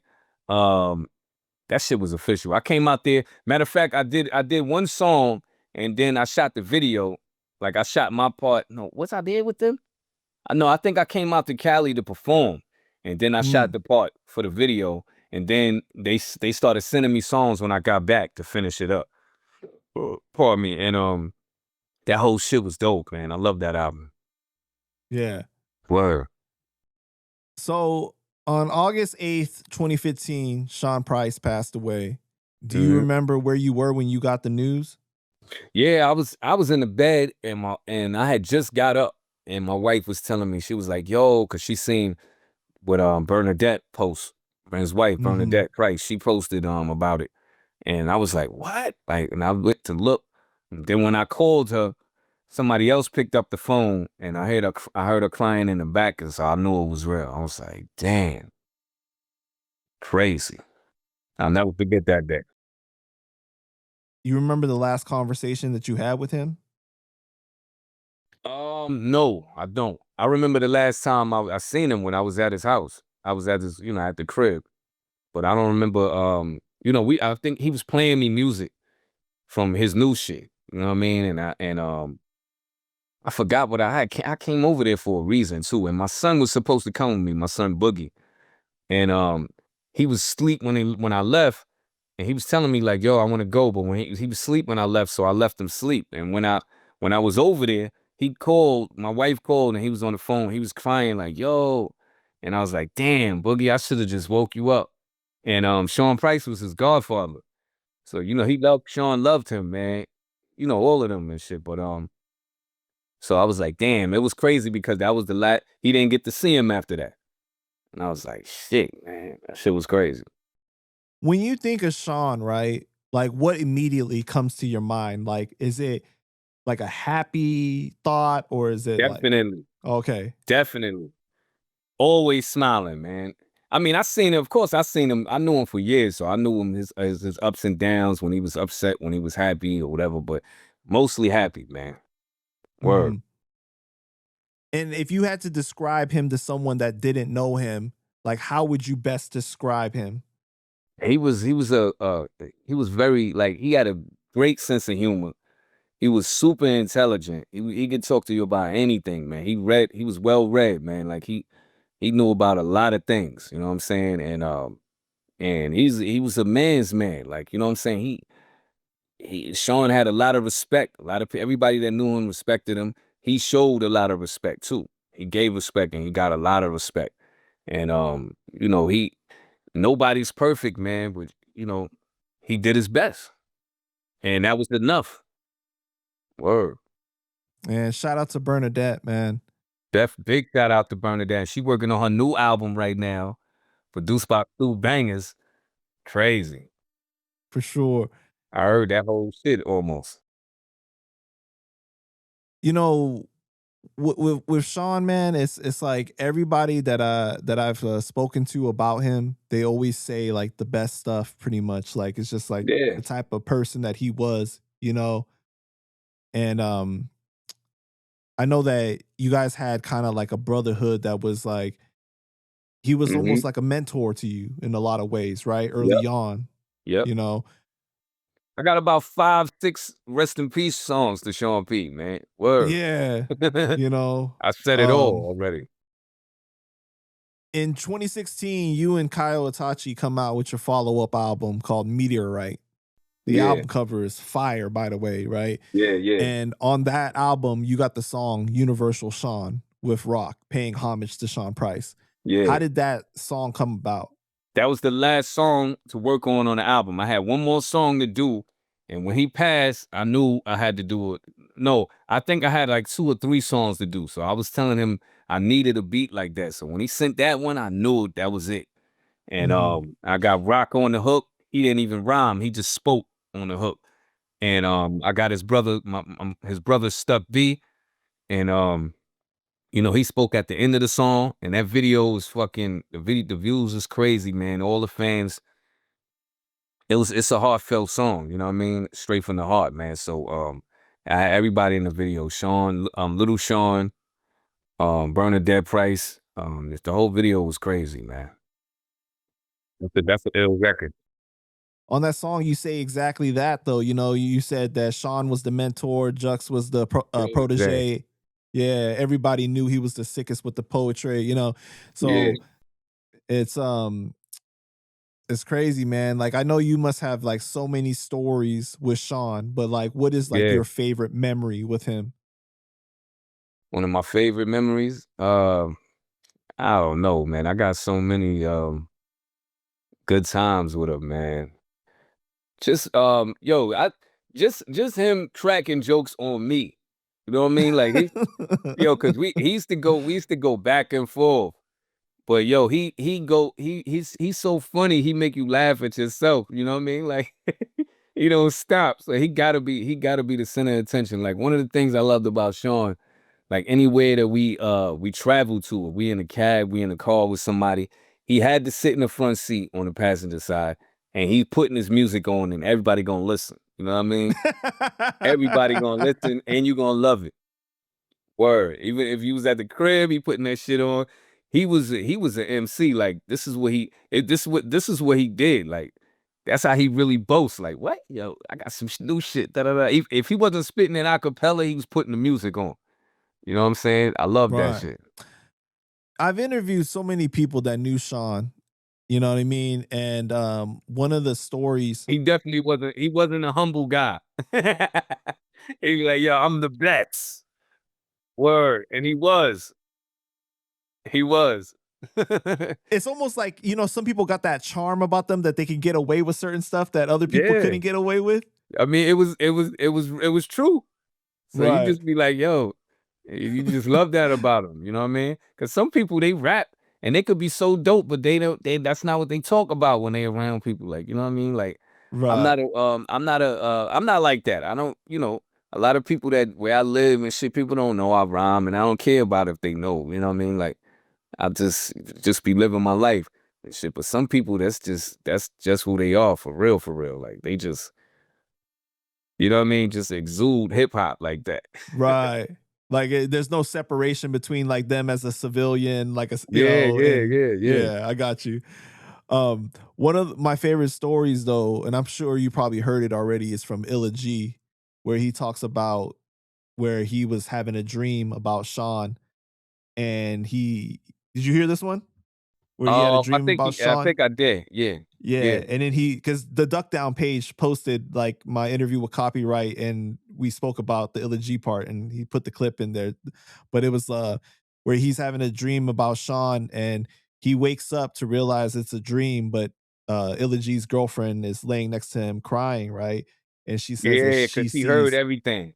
Oh, and and she she seen saw him, and she yeah, seen she him. seen him Yeah, yeah, with the yeah. I hoodie remember on this. and everything like that, floating Right, above Illa right. G's body, basically, you know, like, and Illa G said that, you know, he spoke to Burn about it, and she said that, you know, that Sean be speaking to the kids and be knocking shit over in the house and stuff like that. Like, have you Yeah. had conversations with Sean from Nah, like a supernatural kind of perspective? I don't want to have none of those type of in conversations and shit. Like I ain't like that, man. I don't like. No. Yeah, when somebody's passed, they passed. That shit is. I don't know. I don't like that. I'm glad that I got all of the fucking dope memories and you know what I mean. I'm good with that, man. I got that P on my arm, man. Word. But do you ever you never have like, you know, conversations with him like out loud or something like that, or like, you know, or you I be thinking about him. When I think about him and I think about shit that he said, you know what I mean? I'll be cracking up to myself and shit. Like, right, but yeah, yeah. I never have try to have conversations or nothing. Yeah.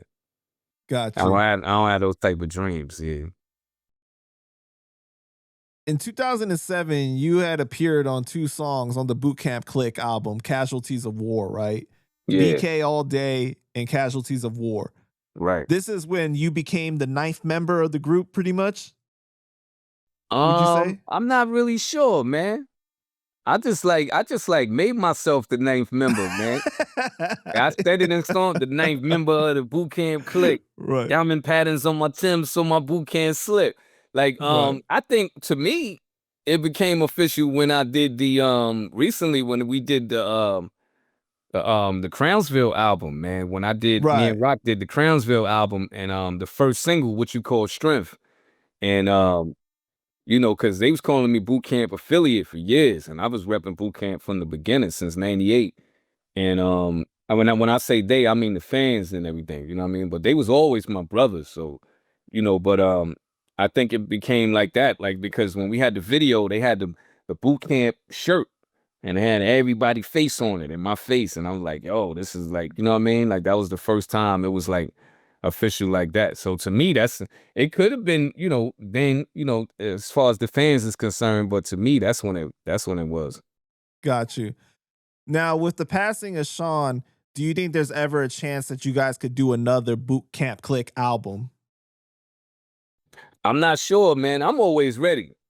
It's up to everybody else. So I can't Right. speak for everybody else. I'm always ready. If it comes up, I'm with it. Yeah, I Word. think the fans would love it, man. They definitely would. You think from that thought, from that what you call strength, that song right there is crazy. That Right. video, everybody on that shit.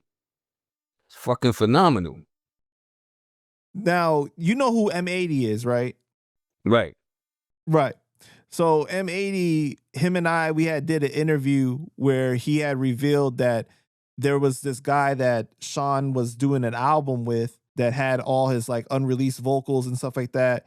And he wanted to put the album out, but he didn't want to pay Burn and stuff like that. He wanted like in the contract, he didn't want to pay Burn. You know what I mean? Like he wanted to be like, oh, I'll give her some Right. money or whatever, right? And after we did our interview, he came forward and gave like the unreleased vocals of Sean's to Burn, I guess. Do you think that like are you excited about that? It was a few people like that, though. I'm not even sure. I'm not even sure which person you speaking about, because it was a lot of people. Bernadette went through a lot, man, when he passed. It was people that said Yeah. he owed verses, and then it was people that had music that was saying that they was his friends that didn't give it to her, and they wanted her to pay them for the music. So it was just a bunch of shit that she went through, man. She went through a lot of shit just to put that Imperious Rex album out, man. Right. Word. But were you asking me though? No, but I'm saying though, but now there's you know, a good amount of verses, I guess, that was from that project that she was given now to for them to use, you know. Like I mean, that could potentially lead to, I guess, another solo project for him, or I guess you could put it for a boot camp click album or something, you know. So I just Yeah. think that that's dope, though. Right. I hope well, one thing I know they was gonna do a Heltah Skeltah album, so it might be for that. Oh yeah, there we go. Yeah. That would be crazy, man, for sure. Yep. Definitely. All right, so in 2017, you come out with the album International Juxx, right? Yeah.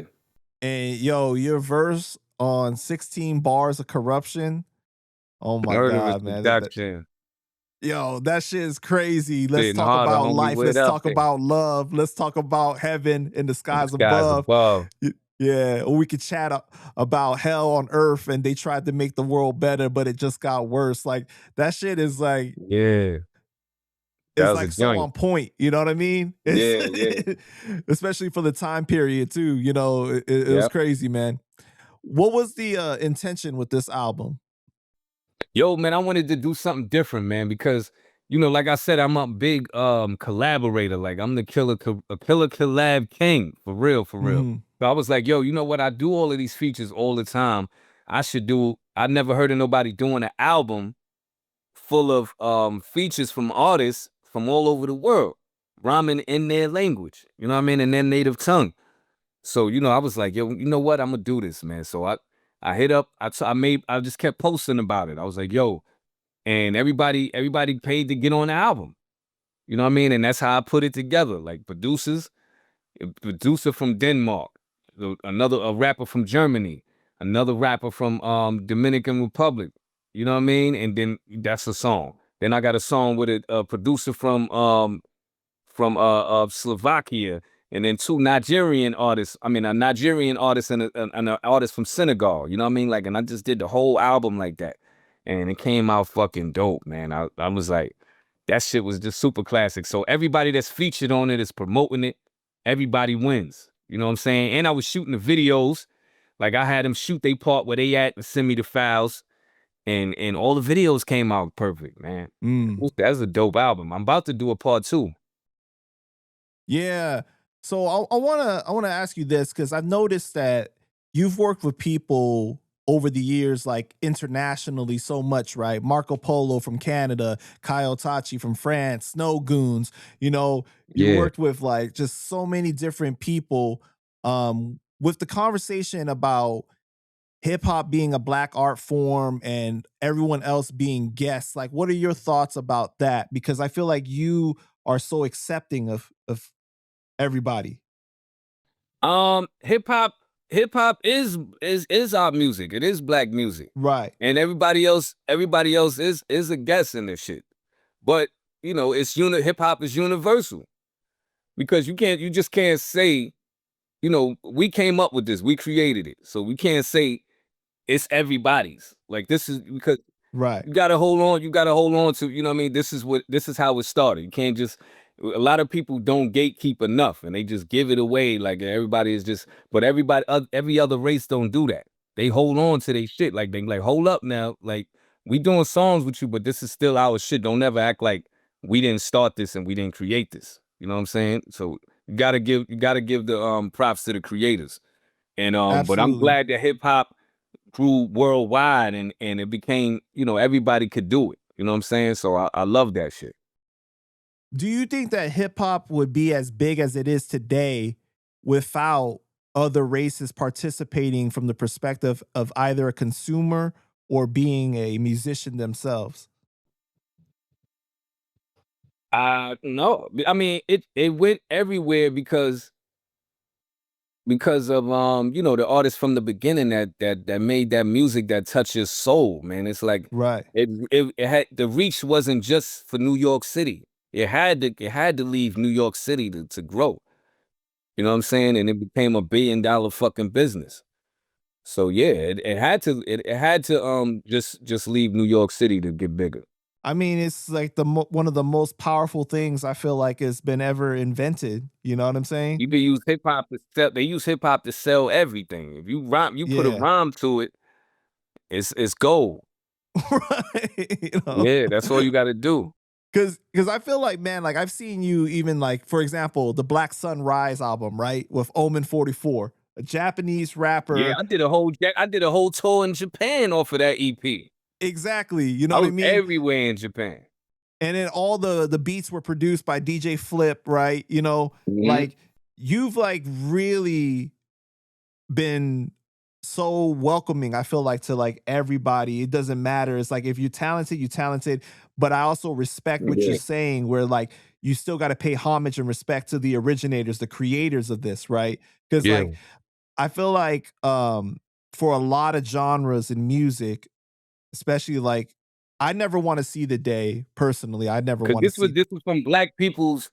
This was us speaking truth to power. You know what I'm saying? And talking about our struggles, our pain, and then it just related to the world. And then everybody else was like, yo, you know what? I'm going through this type of shit. I need to speak about this too. And then they gave their you know, like we wouldn't know, I didn't know what was going on in California until the artist, hip hop artist, was talking about these streets and how, the politics on it around their way, how shit go. Like, I didn't know about St. Louis until Nelly was out there and talking about his perspective. You know what I'm saying? Like, that's how it got.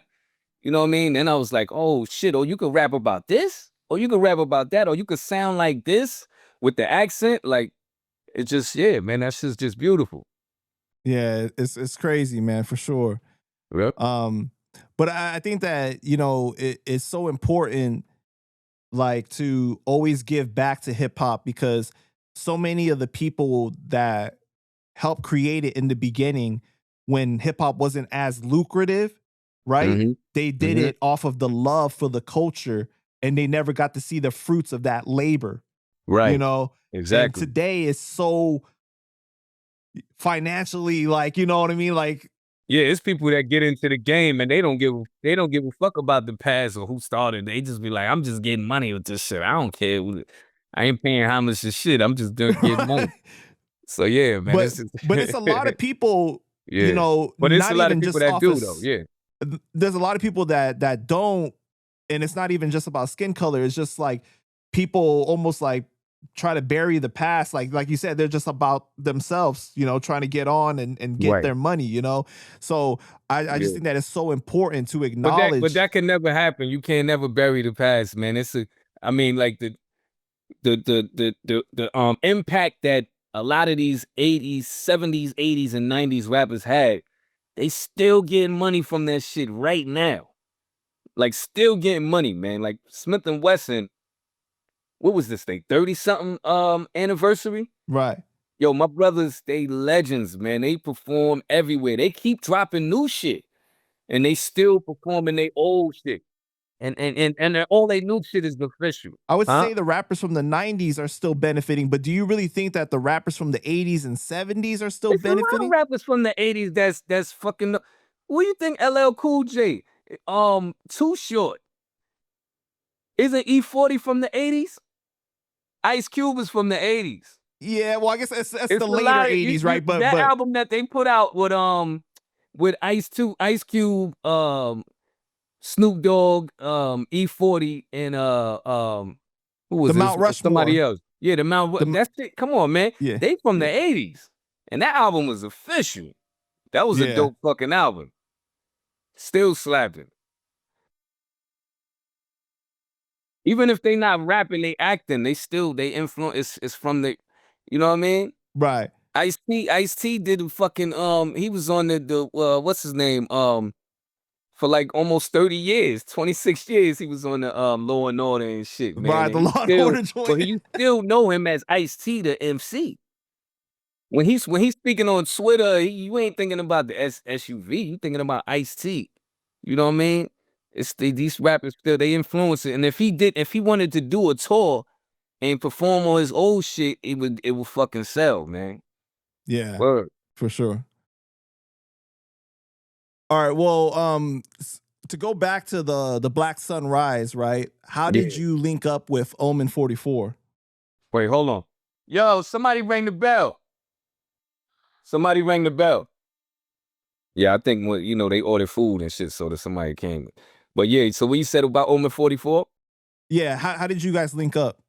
I think I met Omen somewhere. I forgot where the fuck we linked up, but I don't know if it was online. I think he hit me up online and asked me that I want to do a song. We did a joint, and then he wanted to do a full project, and I was like, all right, bet. So we did an EP.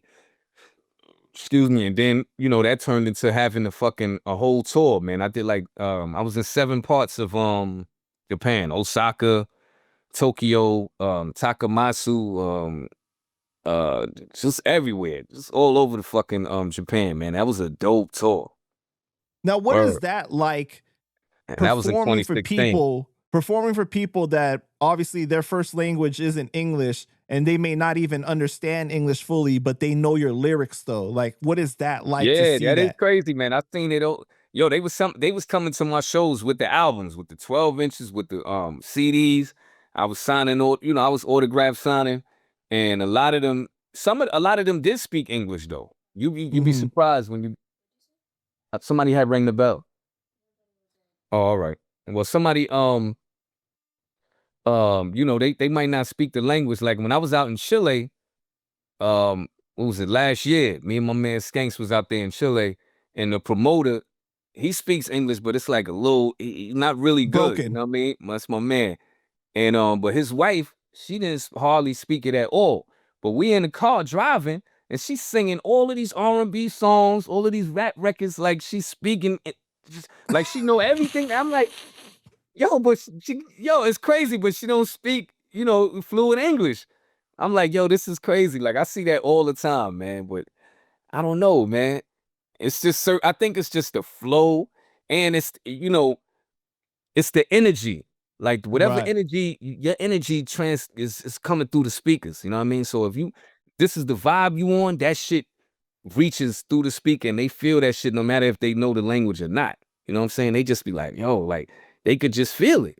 Whatever you do, whatever the fuck way how you record that shit, that vibes, that energy goes everywhere. What's it like for you to see, like, when you travel to these places like Japan and everything, and you see their hip hop scene and everything, and what they took from the originators and how they, you know, added their own flavor and twist to it with their culture and everything? I love it, man. When in Japan, they had a fucking when I was out there in 2016, they had the drill drill type of rap over there. They was breakdancing everywhere. Like they had a lot of dance battles and they was bodying shit. Like they was out there getting busy. I was like, yo, this shit is crazy, man. They had an ill rap scene. Right. Word. It's crazy to see something transcend like race and skin color and everything imaginable, you know what I mean? To just be like on the level of like, no, this is like human beings. Like we Yeah. can all feel this, you know what I mean? We can all like understand how special this is. Yep. For sure, man. Yep. Now, the next one I'm real excited about.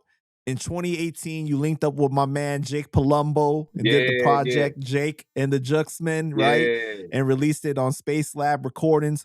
How did you and Jake meet, man? Me and Jake met through this. You see, he engineers in the studio in Space Lab. So Right. I forgot. I think I went in there a few times recording. He was in the building.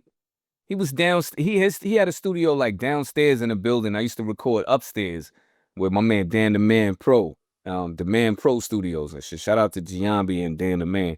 And I forgot. I think I came down there to record something. You know, one time, once or twice, or three times. You know, I started I was meeting Jake, so he was, you know, engineering every session. And I think me and Sean Price shot a video with my man Innocent there one time too. Yeah, And he said that you came to yeah, his studio to do the Silent Murder song and right, video. right. That's Yeah. probably what it was from the beginning. And yeah, so then we did this thing where he gave me studio time and we worked on the album. Like he's like, you know, because I'm always doing collabs and such. So he like, yo, you could knock out all, you know, what verses you got to do, and I'm gonna produce this whole album, and we just do a whole album together. And I was like, hell yeah, and that shit worked. And we did that, and we did we couldn't come up with a good title for a long time, and then he came up with that Jake and the Juxx Man, because it was an old TV show called Jake and the Fat Man, and I was like, that's fucking dope. I was like, all right, that's the one. And then, you know, so the cover of the album is kind of like the TV cover, you know, of Jake and the Fat Man and shit. So Right. it was perfect. It's so funny because he told me that after you And did Jake the is from video and Nashville, I think. Oh, yeah. Yeah. he told me that after you had did the song and the video with Innocent and Sean Price, right? That you had DM'd him and asked him about doing like a couple features, you know what I mean? And Yeah. in exchange, you would do a verse on one of his songs. That's how, So that's what I was saying. Yeah, that's how it came out. Yeah. so he said you showed up and you downloaded 11 beats, and he was like pissed, like, how long does he think that we're gonna be doing this for? And then next thing you know, he sees you knock out 11 features within Yeah. an hour and 46 minutes, and they were Yeah. done and sent off, and he was just like amazed. Yeah. And he Nah, says, I then wasn't you there. told I ain't him, come there to play. he said that like Never. about like 8 of them were already written, but he said like still like 2 or 3 of them you wrote there still within that time frame and Yeah, I knocked wasn't it going to out. take advantage of the time. Right. Not at all. You know what I mean? I wasn't gonna take advantage of the time. I came there. When I come there, I'm working. But he said that because he said that even the most seasoned rappers that he's seen sometimes take like an hour in the booth to knock out one verse. But like he said, you're like one of the most efficient people he's ever Yeah. met, where like you'll write a whole song in 10 to 15 minutes and then you'll do 1 to 2 takes and then you're on to the next one already. That's why I got 34 albums out. You know what I'm saying? No, for real. I've been recording for a long time, so I know what I'm doing. You know what I'm saying? This professional shit. And you know, I think about when we finished, I probably almost had like 100 and something songs, verses and shit done. Like serious. He was reading the shit and he was like, yo, this how many sessions we got. I was like, damn. When I used to record at PF Cutting Studio, he'd tell you the same thing. We got about 300 sessions and shit, man, like all verses. Crazy. So it's crazy. So then, like he said, after you did the 11 features, you told him to pull up the song that he wanted you on, and that was Exoskeleton, right, on Jake's album, Jake It Till You Make It. Yeah. And then like you guys recorded your guys' album within like a 8-month period or something like that. And he said within that time frame, you know, you would show up, do a couple features, and then record a song for the album. He said that basically within that time frame, you recorded like 151 features or something like that. Something That's what it crazy. was. Yeah, I know it was almost 200. I remember. Something crazy like that. And like Yeah. he was just like amazed when he counted that. But there was a lot of barriers for that album. Like when like you guys were gonna do a tour, but then it didn't happen, right?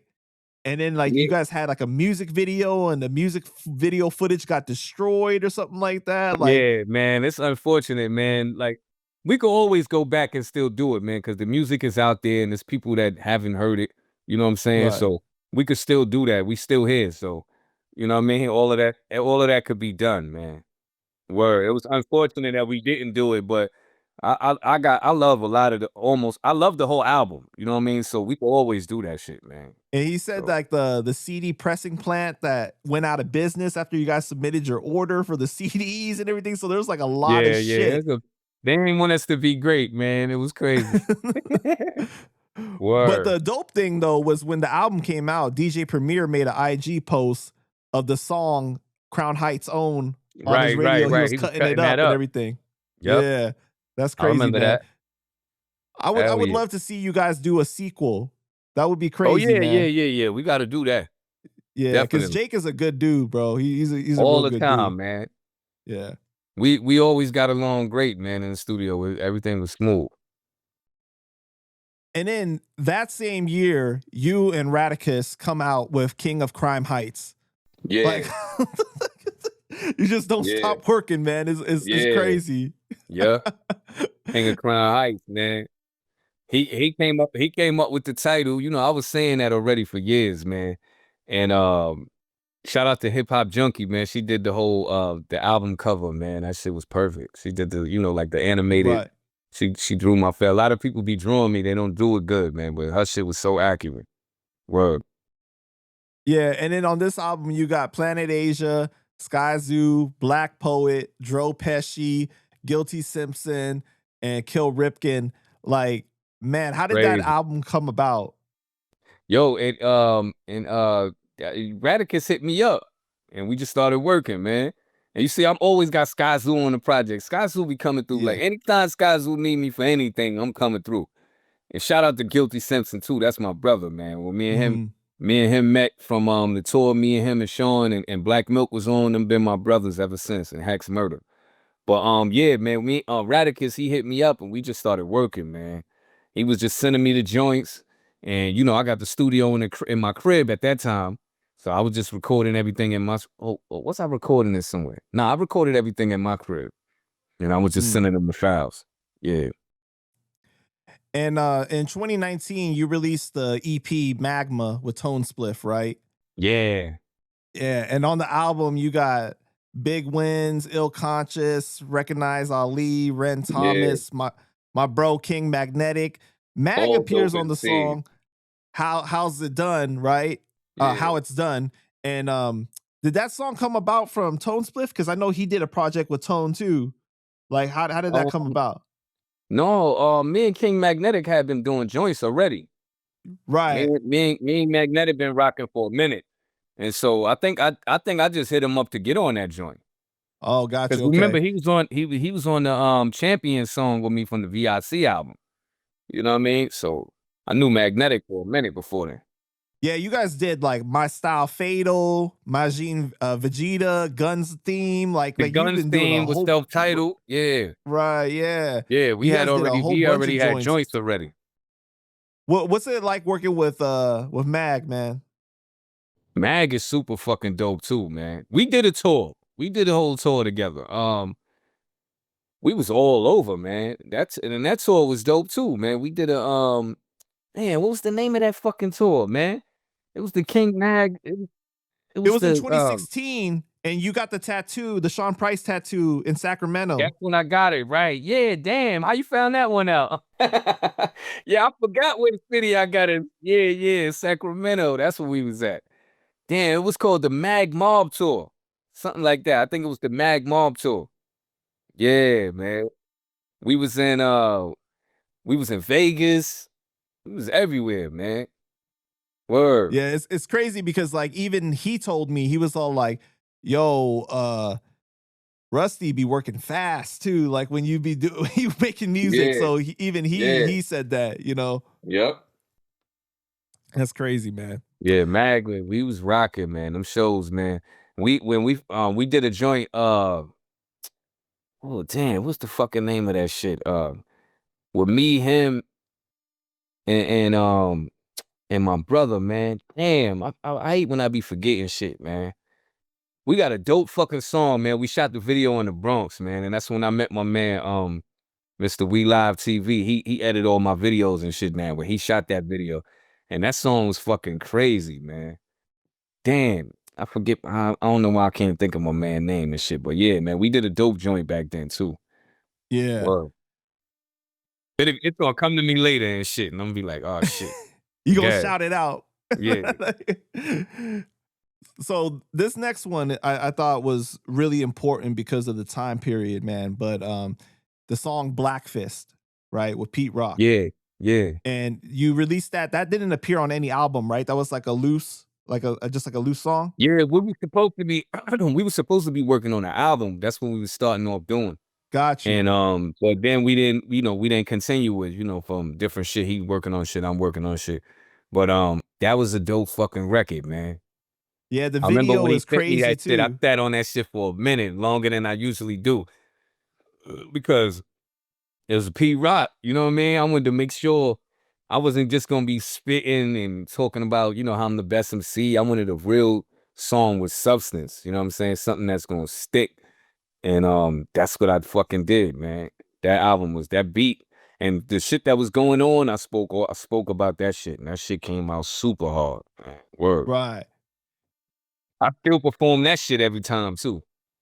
I perform that everywhere. For that song, like when you first got the beat, like what were you thinking when you got the beat from him? I was thinking of what the fuck I'm gonna say to that shit. I was just, first of all, it was crazy. He sent me all the beats was crazy, but that one stuck out.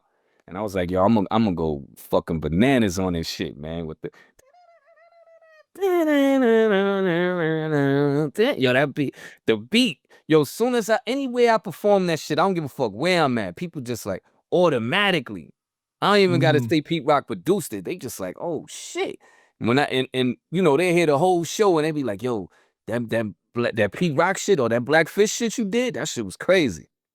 Love that song. It's Man, I out hope you now guys could too. still do the album though, because Pete is such a Yeah, legend. You know what I mean? yeah, I'm always with that. Yeah. And Word.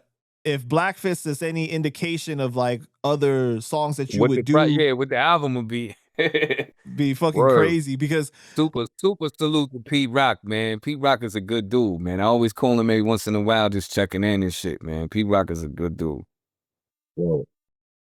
one of my favorite lines on the song is when you say, "So how's the oppressor gonna tell the oppressed how to speak about oppression? Speak to Speak the to the Western." Western. Fuck out of Yeah, here, my like skin me. is a weapon to white eyes. The black man exposing these Exposing these white white lies. lies. And legalize being black in America. We still slaves. That's a fact in America. Do you still feel that way today? Absolutely, man. Just some people might feel like just because certain individuals are rich and all of that shit, as a whole, we still not. It's still not. It's no freedom, man. It's privilege. That shit ain't a fucking freedom, man. And it's it's the with the mass incarceration with a lot of shit, man. Even with people that's in sports, man. When we free, we really fucking free. We gotta be free the whole diaspora, not just in Mm, America. You know what I mean? That's when you know you fucking free, man. It's still a lot of bullshit going on that gotta change. And, you know, until then, we just gonna keep fighting the good fight. right.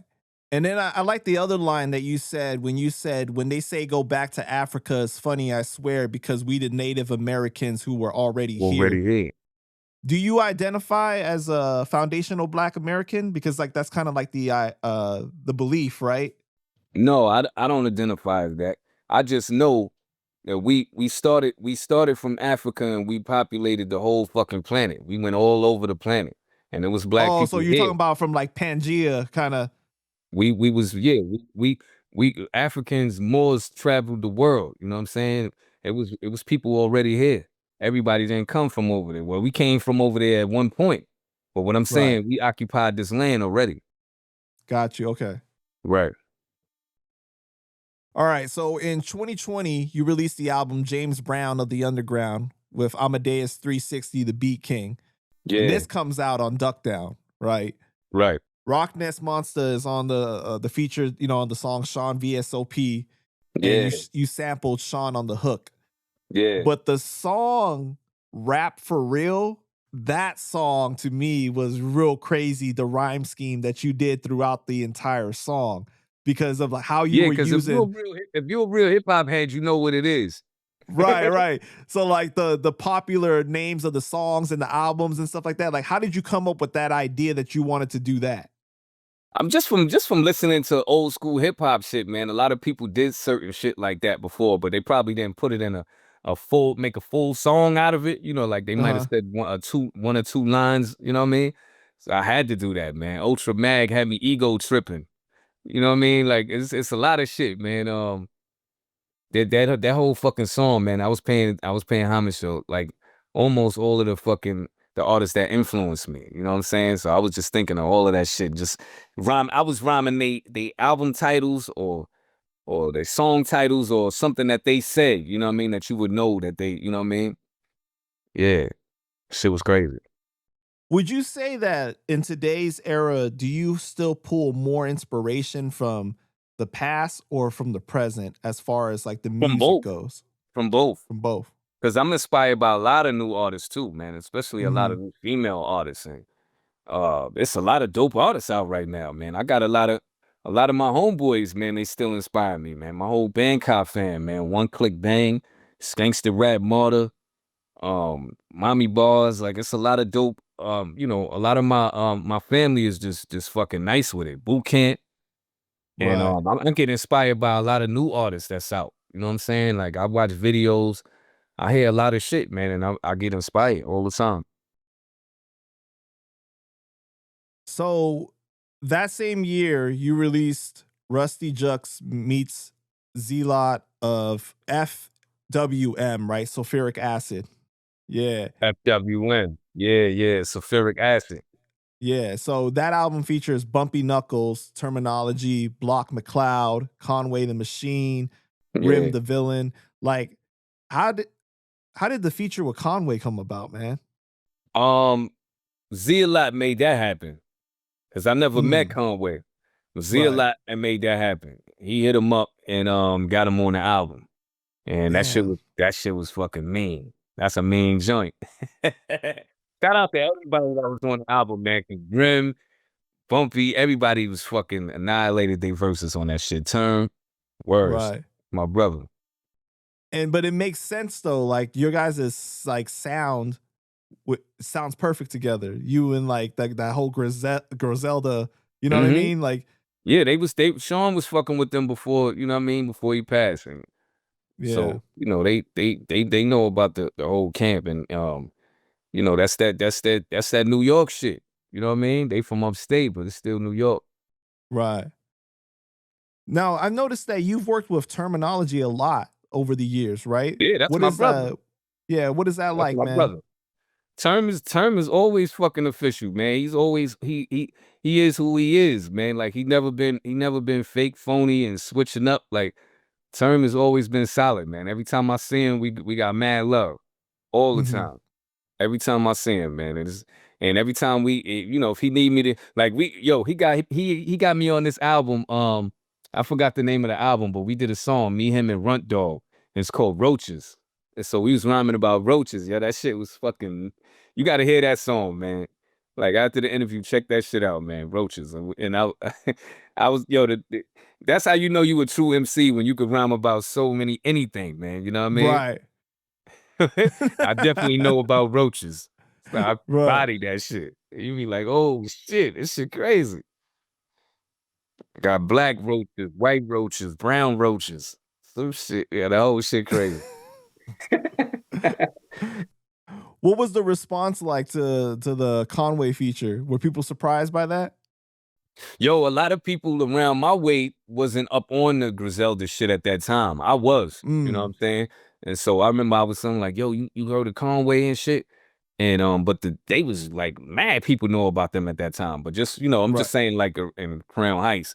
Um, but all of my rap brothers and shit, they loved that shit. They was like, damn, like that was a perfect combination. You know what I mean? And Right. I wish I could have did a video for that shit. That shit would have been official. Yeah. That would have been crazy, man. I Yep. would love to hear you on a record with Benny, Yeah. you know, With all of or them. even With all of them. Spesh. Huh? Yeah. With Yeah. Spesh. Oh Yeah. yeah, I just seen Spesh perform recently in Brooklyn, man. He's fucking that nigga, he's something different, man. He's something different. His performance is Yeah, crazy. you was there for the craft. Yeah, right. Right. Yeah. Shout out to my Yeah. bro Mike King, man. He put that together. Yeah. Yeah. That was Wait, dope. I think it was yeah, I guess so. Queen Heroin, Nine was there. A lot of people performed that night. Word. Right, but Icon is Icon the Mike King is the one that helps put together that event Okay, with okay. yeah, Yeah, that shit was dope. And that was like walking distance from my crib too. right. Word.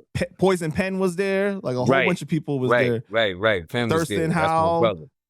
And Thurston bodied that shit, man. Salute to Thurston, man.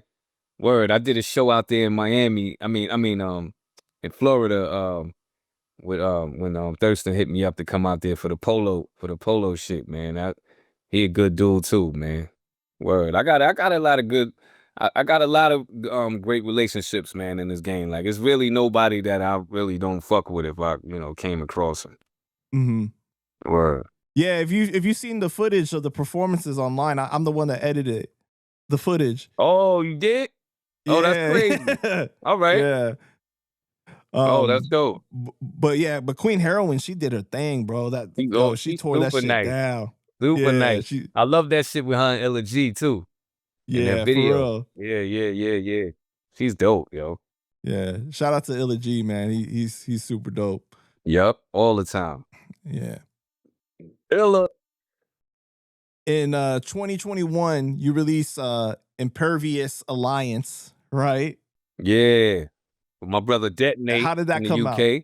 Yeah, Detonate. Yeah, man. I forgot how I met Detonate. I think when I was out there touring or no, just online. And we did a whole fucking album and shit, man. We working on another one too.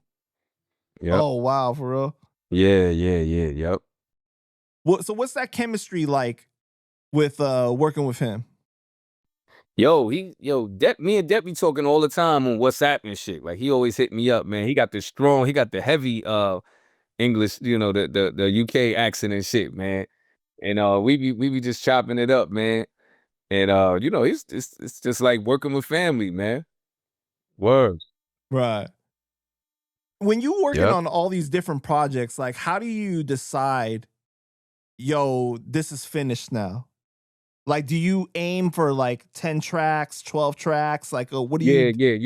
Usually I don't want to do more than 14 and shit, cause I know I see people, they look at the track list and they be like, once they see that many, that be discouraging them not to go all the way through. You know what I mean? If they see 16, sometimes they be like, so I try to keep it short and sweet, man. Word. Right. At least 45 minutes or something like that, or a little bit less. Yeah. Mm-hmm. In 2022, you release I'm Not Like These Other Rappers with DJ Views, right? DJ Views, Australia. And Yep. and Bernadette Price, she appears on the song I'm Not Like These Other Rappers too, which is Yeah. dope. Dope, man. Shout out Crazy. to Burn. That's another Sean Price joint, just like the VSOP. Yeah, I shot the video for that shit too. Yep. Right. What was it like working? Well, what has it been like for you working with Bern and like seeing her evolution as an artist too? Yo, man, I love it. I love it, man. Yo, Bernadette was never a rapper, man. Like never. She Bernadette loved hip hop. She always was reciting some shit, especially Sean Price shit. You know what I mean? So for her to come when she came up with the when she started thinking about it and saying, "Yo, this is what I want to do," I was like, "Yo, I'm with you 100,000%." And I've been riding with her, man. Like anything she need me on, I'm there. I'm rocking. When she need me to come, whatever song that I'm on, and she need me to come perform this shit with her, I do it. Word. I felt like her album was really well received too. Yeah, it definitely was, man. Yeah. Definitely. She's still working. I think her performance go from, she nervous and she might mess up, like, yo, let me do it again. And we still was like, yeah, good. Like we, still putting the battery in her back, like, let's go, Burn. And then now she be up there, she like a pro. She ain't none of that shit going on. She just be like, yo, like boom. I'll be like, yo, I told her. I was like, yo, you see? She Crazy. be smooth with it. She be She smooth building with her it shit too. up, man. Yeah. Yeah. And this is really Bernadette. This is really her. So, you know what I mean? She not trying to be sounding like nobody. Her voice is unique. Everything is unique, man. Yeah, the only thing I think some people said that they can see the influence of Sean on her style. That's the only thing that I've seen people say. Ain't nothing wrong with that. That's his wife. That's who she is. Right, exactly. That's who she is. So if she Mhm. gonna sound like somebody, then it should be him. Well, I mean, Exactly. I agree, man. Yeah. word. That's dope, man. Yup. In 2025, you and Rockness Monsta released the project Crownsville on Duck Yeah. Down, right? hmm Why did it take so long for you guys to do a project together, man? I don't know, man. I can't even answer that. We just been doing our thing, man.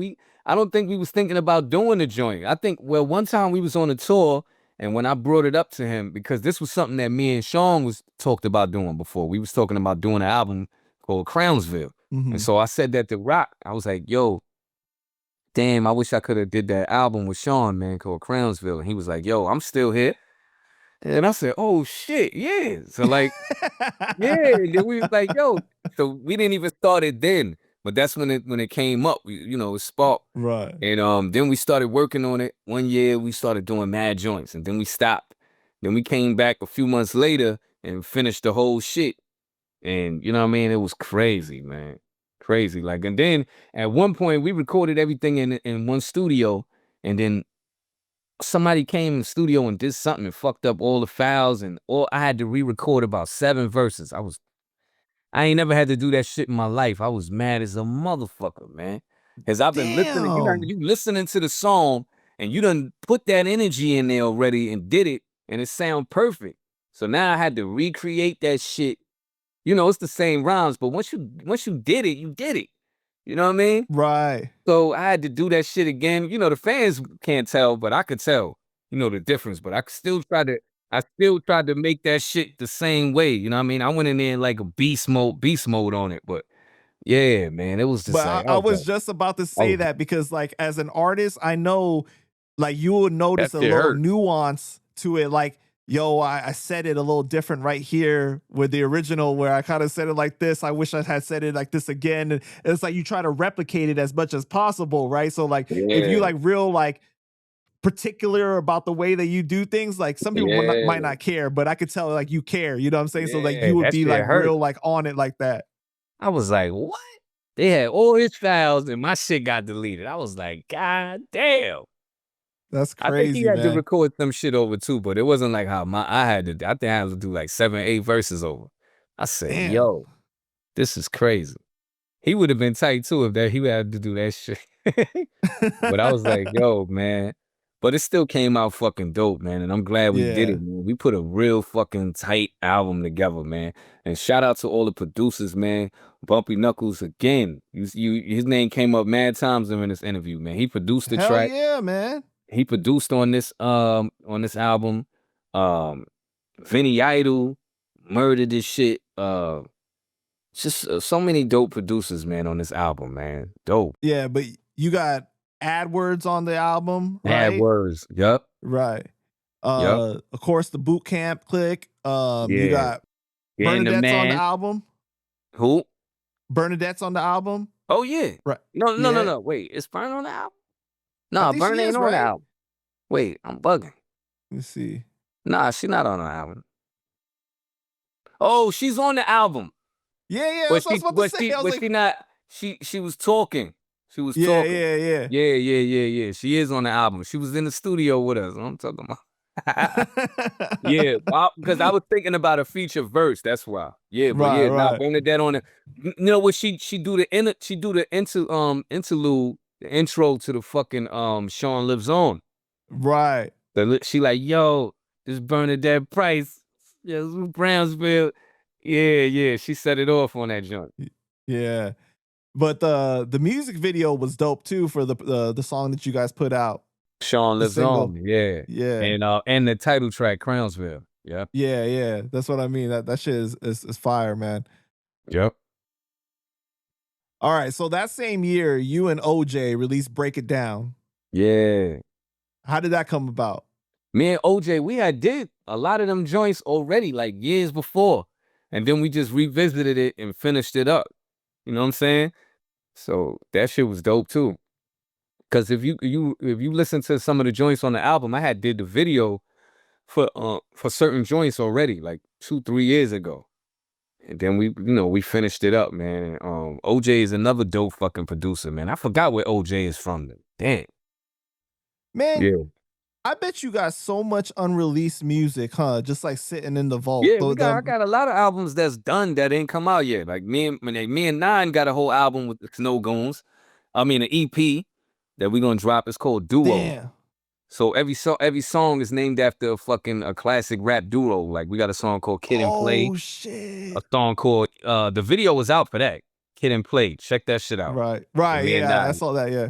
We got a song called EPMD, Red and Meth. A few joints, man. Like we got. You gotta have a Mobb Deep one, right? Mobb Deep joint. Yeah. Yep. Word. Wait, so are you guys like styling some of the songs, like the sound of it? We pay homage to them on each song too, in a certain way. Man, either that's the beat fire. sound like they sound, or we saying something that they would say somewhere in there. You know what I mean? Like I was like back in the day, I was rolling with Kid and Play. Ain't gonna hurt nobody, but everybody no kid don't play. Yeah, that whole fucking joint is fucking it's a massacre, man. Nine came up with that whole concept and I ran with it. Damn, that's crazy.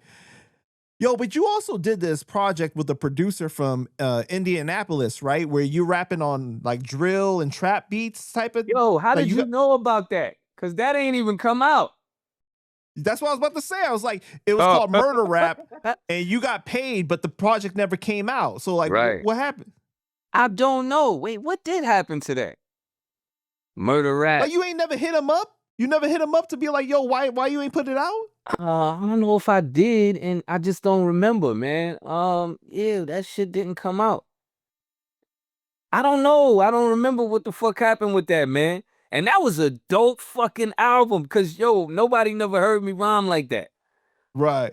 I wish if you heard them shits, you'd be like, oh shit. Like, yo, that's what I'm saying, man. I'm a true MC, man. I gotta pat myself on the Yo, that album was crazy. Yeah, man. I wish the fucking world could have heard that shit, man. I don't know. I don't remember what happened.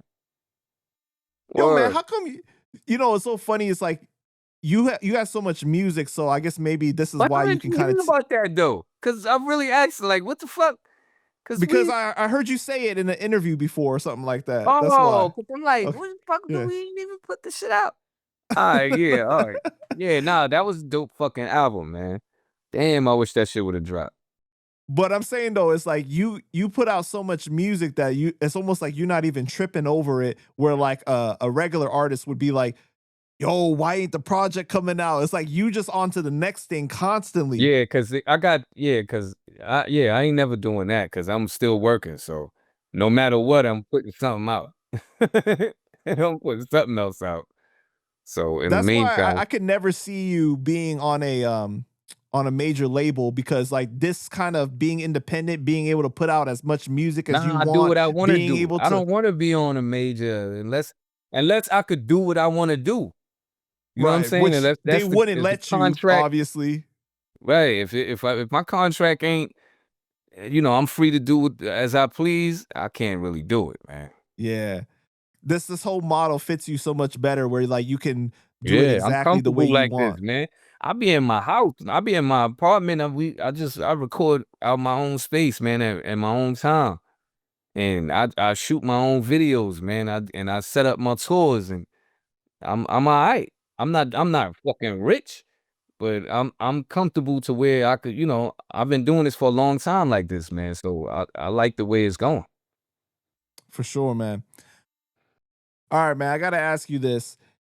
As a man in this music industry with some celebrity status, I'm sure you've had some of the baddest bitches try to get at you, but you've been married for 20 years with 3 beautiful children. How has it been for you navigating the pitfalls of the industry as a married, domesticated man?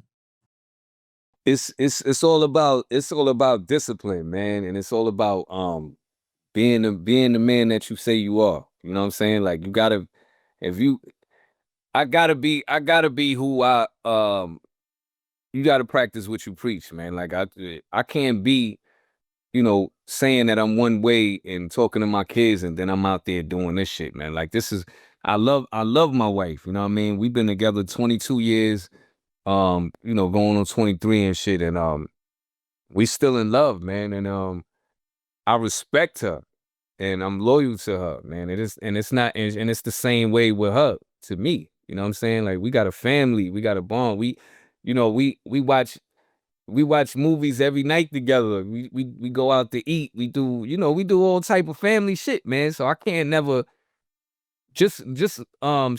lust is not worth losing all of that. You know what I'm saying? Right. It's not worth losing that.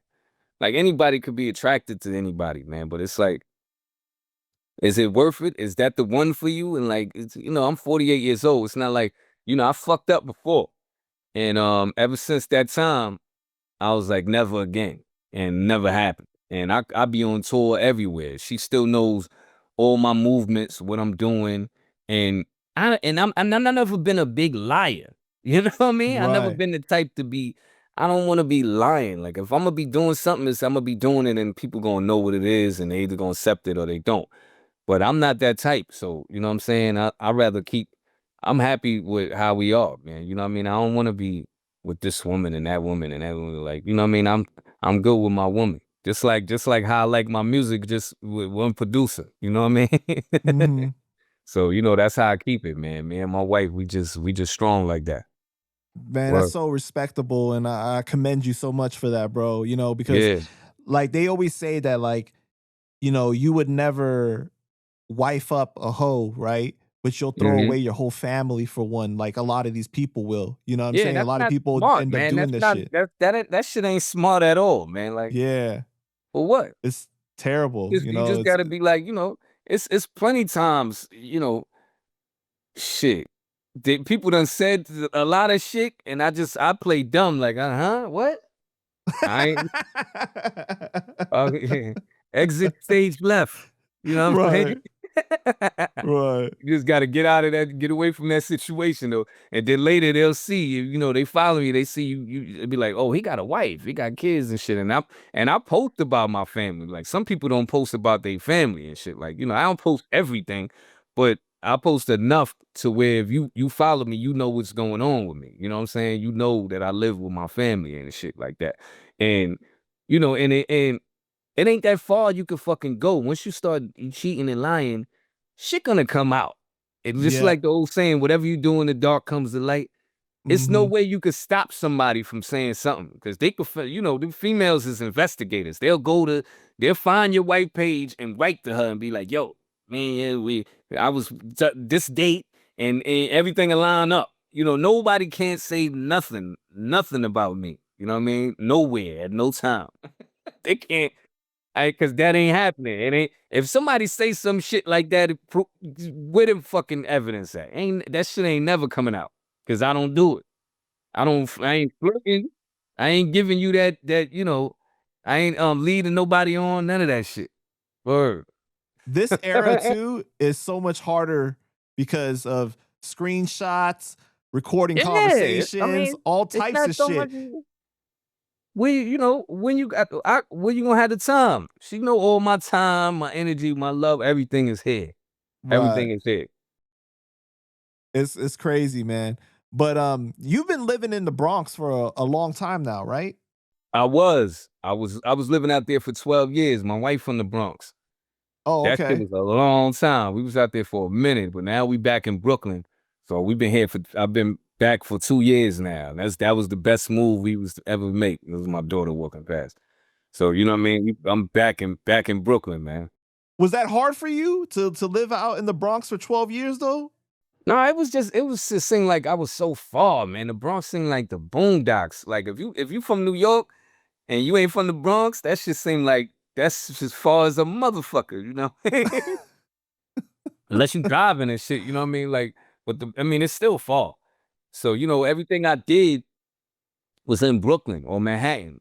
You know what I mean? That's like the middle point and shit. So everything I used to go to record in Brooklyn. So I had to travel to Brooklyn back and forth all the time. Or just, you know, around my way and shit. Like, so, you know, that was the best move. When we and where we at, everything is over here. All the best restaurants, everything. My neighborhood is just like, I love this neighborhood. So much of the venues are in Brooklyn too. Yeah. It's a lot of dope venues out in Brooklyn. And everything happened, especially in the summertime, man. Brooklyn be going off. From Bed-Stuy to Bushwick to everywhere, man. It's a lot of outside events, performances, free concerts, and all type of shit going on, man. My wife got out here, she was like this, like, yo. I mean, she was living with me in Brooklyn before, you know, before we left. And we decided to move out there, but once we came back, she was happy that we moved here. How has it been for you raising children in this era where things are so different? Yo, my kids, my oldest son Vic, he was outside with me. You know, he was in the studio. He was in almost every video with me.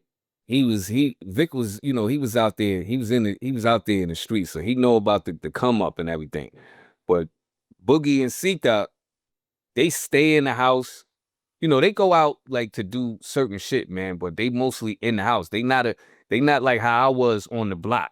Like Vic was outside on the block on where we lived at and shit. They don't do that. They got friends from school, so they might go somewhere with their friends. Or my daughter, she a dancer. She go to step class and all that shit. You know, they go out to the movies, but they mostly home. They homebodies and they, you know, they don't go out like that. So they home doing they work or they watching something, or they on the tablets or the phone or whatever the fuck. Or you know what I mean? Reading. But do you as a dad in this era, It's easier with raising them.